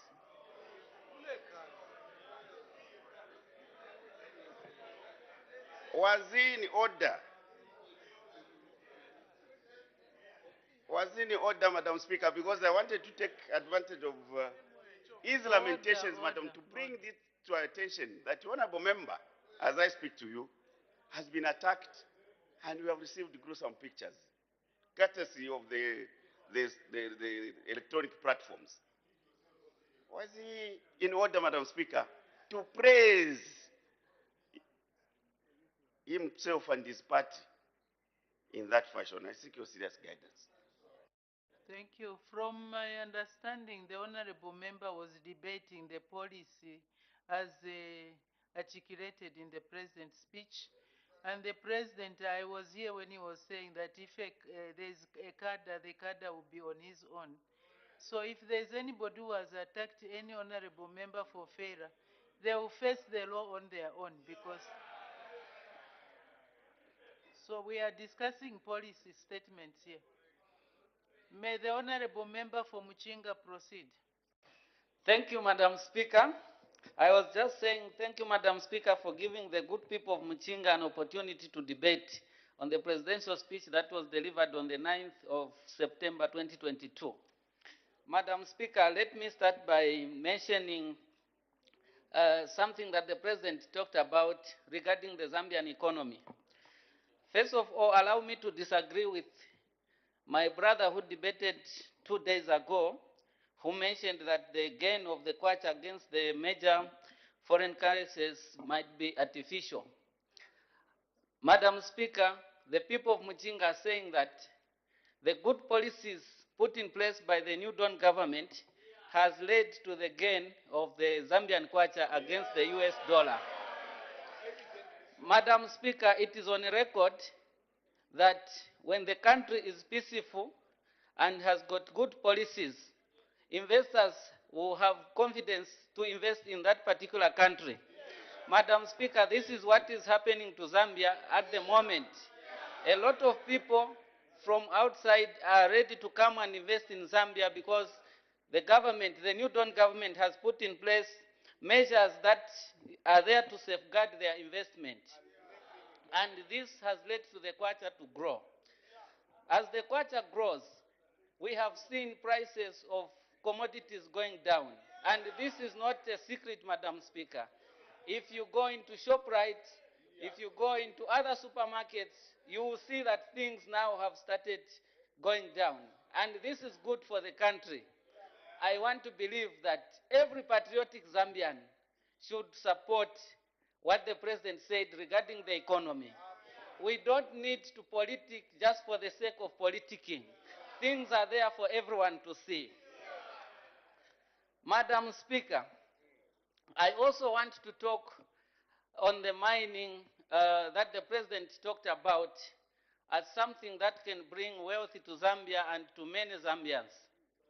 Madam Speaker, currently as we speak, there is a lot of illegal mining activities, especially in my district, Serenge. This is because of the bad mining laws. Big companies are given exploration licenses, and after 4 years, they don't do any exploration. They are allowed to renew such licenses. And they are not ready to give mining consents to the local people. This has led the local people to resort to illegal mining. Illegal mining is taking away government revenue. When people are doing illegal mining, no one pays revenue to the government. No one goes to the chiefs to go and get a consent. As a result, chiefs also are not benefiting anything from their resources. It's for this reason that the people of Serenge are asking that the mining laws should be considered so as to be in line with what the President said, that mining should benefit the Zambian people. We should look at this seriously, and this will bring a lot of wealth to our people and sanity in the mining industry, where this time there is no safety. People are dying in these areas where they are doing illegal mines because there is no safety being taken into consideration. And there should be a deliberate policy, Madam Speaker, that if a company is given a mining, an exploration license, and after 4 years they have not done any exploration in that particular area, the license should not be renewed. But we have seen a situation where companies get exploration licenses and keep on having those licenses renewed, even when they are not doing anything, thereby not giving chances to those who can do simple mining, such as artisanal mining activities. Madam Speaker, I also want to mention that in the past, we have seen a situation where people would just wake up and start insulting the President without regard to the importance of that office. I want to say, I heard the President talking about coming up with a law that will protect the office of the President. And I want to call upon all Zambians and parliamentarians who means well to Zambia that we will need to support that. It will not be a country where a person can just wake up and start insulting, and we go out laughing like that. People are laughing at us. We are Zambians. Even those on the left today might be one day on the right. And if they don't come up to support a good law that protects the office of the President, then we are not a country that we can be proud of. Madam Speaker, I also want to mention that the There is free education order, policy. Honorable Member for Muchinga. There is an indication Honorable Member for Chinsali would like to raise a point of order. What's the point of order? Thank you, Madam Speaker.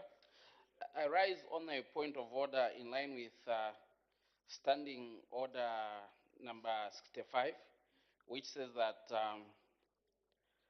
a member who is debating shall ensure that the information he or she provides to the House is factual and verifiable.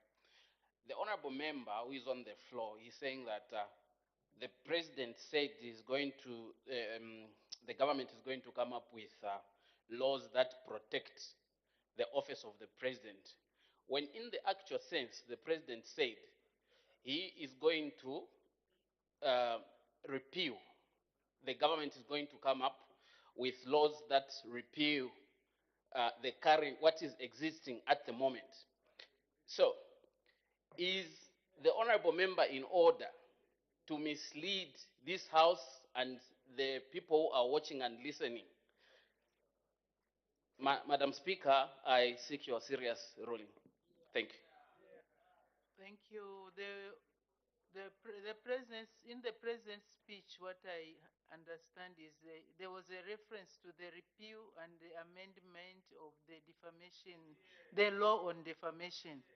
So whether it's to protect the president or not to protect the president, that is the honorable member for Muchinga's interpretation. Because the president did not give details of how this repeal is going to be effected.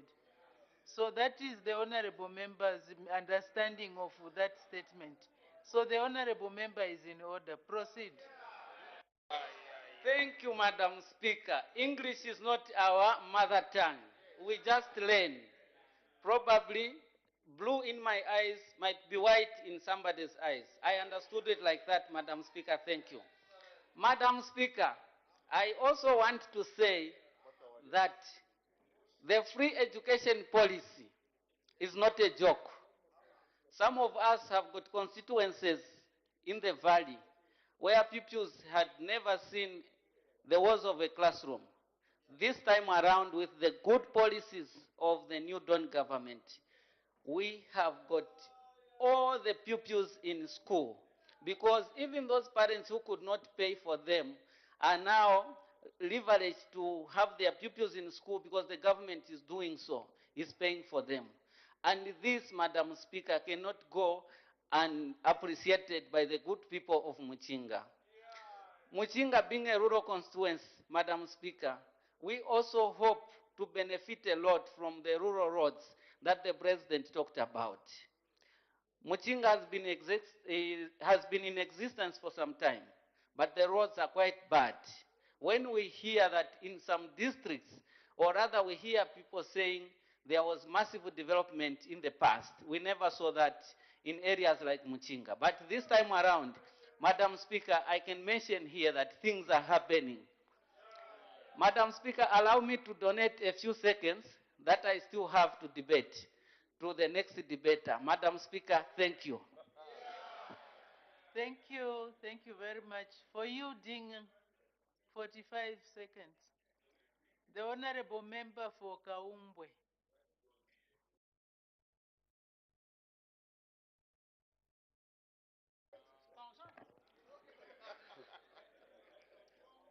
Thank you very much, Madam Speaker, for giving me an opportunity to debate on the presidential speech that was delivered on Friday last week.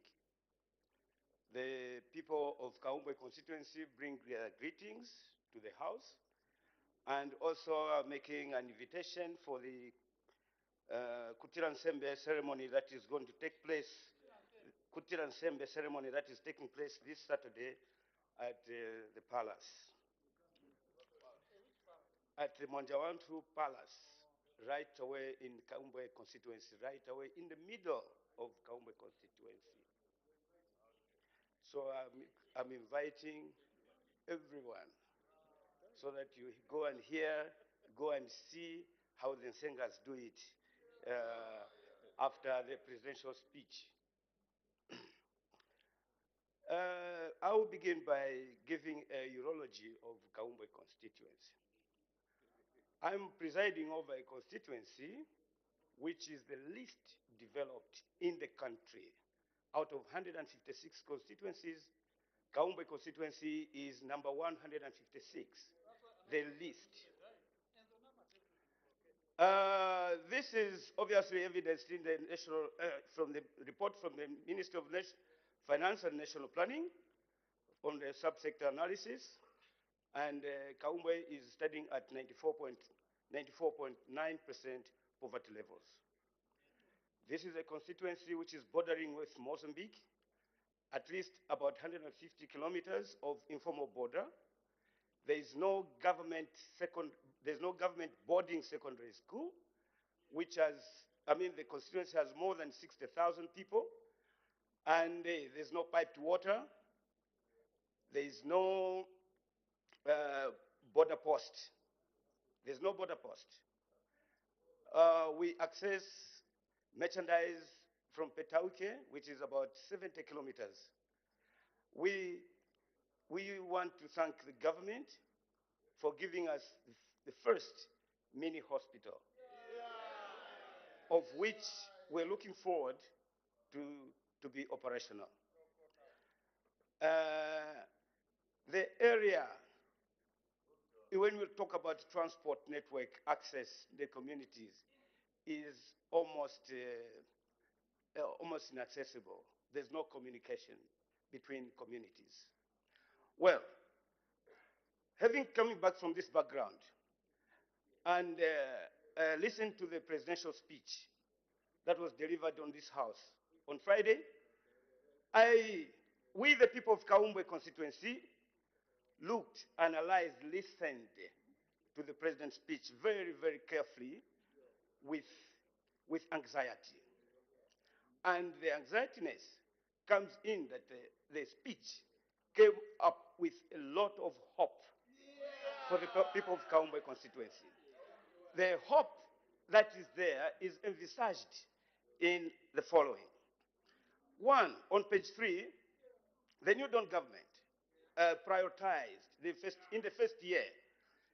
It is stated that on page 3, they prioritized that the New Dawn government prioritized the implementation of social economic interventions aimed at stabilizing, repairing, and reviving our economy. And from this priority, the results are already stated in the document, such as inflation, efforts on inflation, and efforts on national reserves.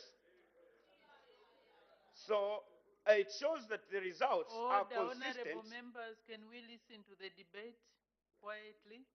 So it shows that the results are consistent with their priority set for the past 1 year.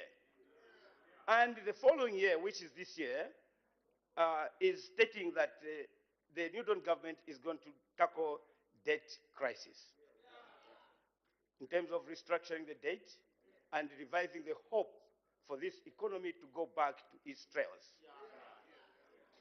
The measures that are outlined in restructuring the debt, the measures that are outlined in restructuring the debt are in the document. Very clear. For example, the deal that is sealed with the IMF, the opening up of nickel mine, and a lot more other foreign investments in the country. This, of course, comes with a bit more hardship on the Zambian people, because we expect that to do debt restructuring, we need to tighten our belts in terms of the living standards. And what we expected as members of parliament and leaders is to support the government programs. As anchored in the 8th National Development Plan, we have looked at the 4 pillars: agriculture, mining, tourism, and industrialization. But for the people of Kaumbwe constituency, we are just looking at those opportunities that are set on the 4 pillars. I'll go to agriculture. Well, our agriculture, our livelihood depends on agriculture. And the government has set forthwith in the document through the presidential speech that there is that almost 1 million farmers, 1 million people will benefit from the TC program. Our appeal as Kaumbe constituency people, we would like to revive the economy of Kaumbe and contribute to the national basket. We would like to appeal to strengthen the agricultural policies in our constituency by even setting up farm blocks. We've got plenty land. We've got very hardworking people. And the soils, unfortunately, the soils need fertilizers. Then, as we go further, free education. It is sad. It is sad that as at now, our constituency, we are unable to appreciate government efforts in terms of free education because I have mentioned that we have no government boarding secondary school. Even when we did allocation of grants, only 70 pupils could meet the criteria. That means out of the 4.8 million allocated for grants, we can only use 300 or 400,000 kwacha. Hence, the answer through the presidential speech is anchored also in the CDF. The CDF has been increased from 1.6 to 25.7. The people of Kaumbe constituency are thankful to the New Dawn government because this is a game changer for our rural constituency.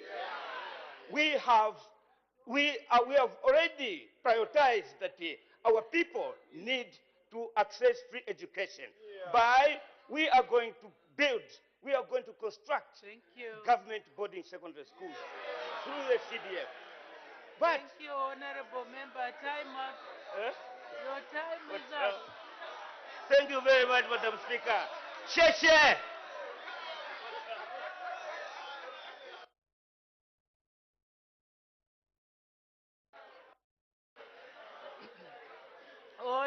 Order. As the Honorable Dr. Engineer was propounding on the speech, there was an indication for a request for a point of order to be raised by the Honorable Member for Lumezi. What's the point of order?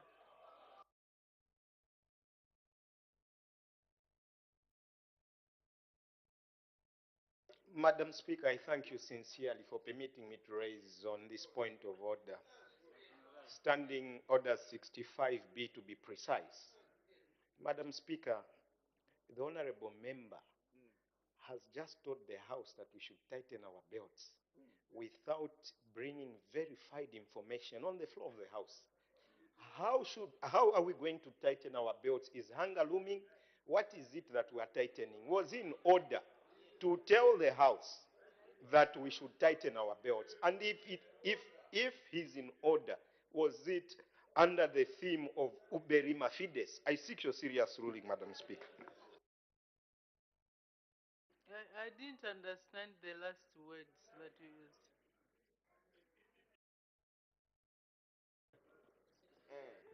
I mentioned 65B because you've now taught me to memorize your standing orders. So 65B, Madam Speaker, 1B, to be precise, verified, and factual. He has told the House that we should tighten our belts. Is he being factual that we should tighten our belts? And if so, I use the word uberima fides, in utmost good faith. I seek your serious ruling, Madam Speaker. The Honorable Member for Kaumbwe is discussing the presidential speech. And in this speech, there is a necessity for people to be to look after the resources.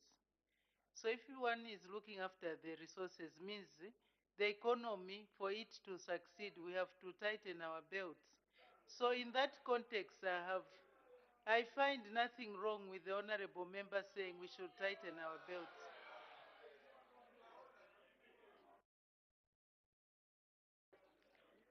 The Honorable Member for Nalikwanda. Thank you very much, Madam Speaker, for giving me time to debate on the presidential speech. My debate will revolve on the education and the health sector. Madam Speaker, I like the way the UPND is running the education sector. It's a rational way of doing things. The president stated that at the end of the year 2023, no child shall sit on the floor. That is very good.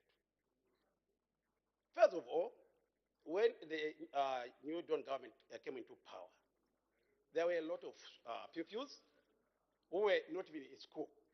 The reason being, they were not able to pay their school fees. Secondly, a lot of pupils were not able to write their exams because the examination fees were too high and they were parents were not able to pay. The new Dawn government came in and waived all those fees. That's the first step. The second step, government sat down and said, how are the illiteracy levels in the country? Because even those who were able to pay the school fees, they didn't have teachers to teach them. The ratio between a teacher and a pupil was very high. The teachers were not even concentrating. So government came in and said, we are going to employ teachers. Just recently, we employed 34,000 teachers. And all these have been posted to their respective schools. That's the second part which the government has done. Prior to that, I heard one member was saying children were taking a chance. I agree with him because they were charging fees for pupils and the parents were not able to pay. So these pupils were in the villages where they were drinking a chance and 7 days. So I agree with him. For now, there's no people who is in the village to drink a chas because all their time they are in school. It's a local beer which is brewed everywhere in the country. So I'm very sure even my colleague there knows what I'm talking about. And even me, I drink it. The third part, Madam Speaker, all these policies are being supplemented by the CDF. Because the president stated that in the year 2023, we have to buy desks for our pupils. We have been given 25.7 million, and all members of parliament here are supposed to buy desks for our pupils. In addition, government will come in and buy more desks for our pupils. That way, this is a rational way of doing things in the government. The second part, Madam Speaker, I have to say thank you to New Dawn government. Since 1964, when government got independence, Nalikwanda Hospital has never had a hospital. Immediately, the new government came in, I've been granted a hospital, and they have started construction. Let's go roll back. Our colleagues on the other side, there were the 650 health posts which were being talked about. This is a loan from the Indian government. 87 of those have not been constructed. In Nalikwanda, we only given one. How are they being distributed? How are they being distributed? Everyone knows how Nalikwanda is a vast space. If you give them one health post in Nalikwanda, what are you doing? You got another loan from UK government for many hospitals. It was at the mess of each minister who was at the mess of health to distribute these many hospitals. Some constituencies, I'm told, they were having 3 or 4. Go to Nalikwanda. 0 until the new government came in. So my appeal, Madam Speaker, with the hospitals which are going to be constructed and the mini hospitals which are going to be constructed, let people sit down and distribute these mini hospitals fairly. Let us look at areas which never benefited. We should not take some of these hospitals, mini hospitals, to areas which were already benefited. The way these people were running government, when they were borrowing money, it was one Zambia, one nation. When paying it, it's one Zambia, one nation. when distributing one Zambia, two nations. Because some areas were not benefiting. Some of these people are there.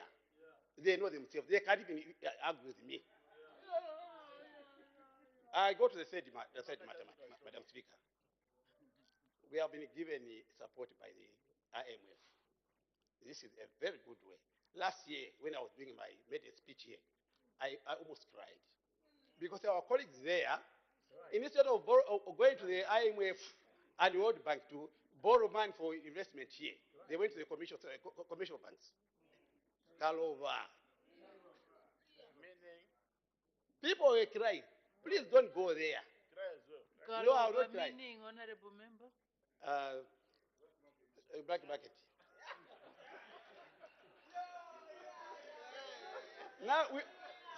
Now with the new Dawn government, madam, we have got goodwill with the World Bank and IMF. Just aligning ourselves with the World Bank and IMF, you saw what has come up. A lot of foreign currency has come into the country. The resultant, everyone, even from their side, can see that our exchange rate has strengthened. Our import cover is now at 3.9. They left it at 1.9. Madam, these people should appreciate what the new government is doing. Madam, with these few words, may I say thank you very much for giving me time. Please, thank you very much.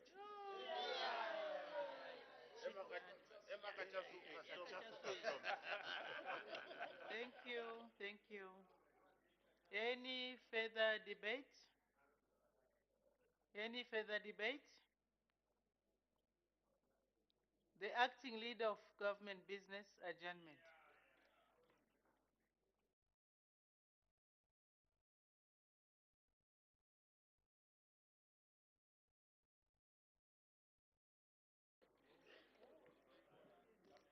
Thank you very much, Madam Speaker. Madam Speaker, I beg to move that the House do now adjourn.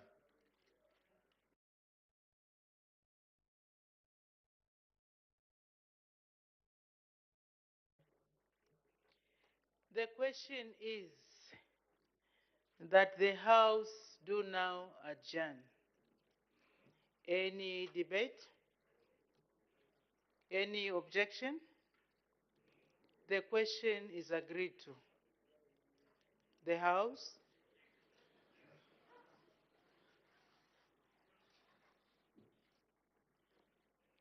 is now adjourned.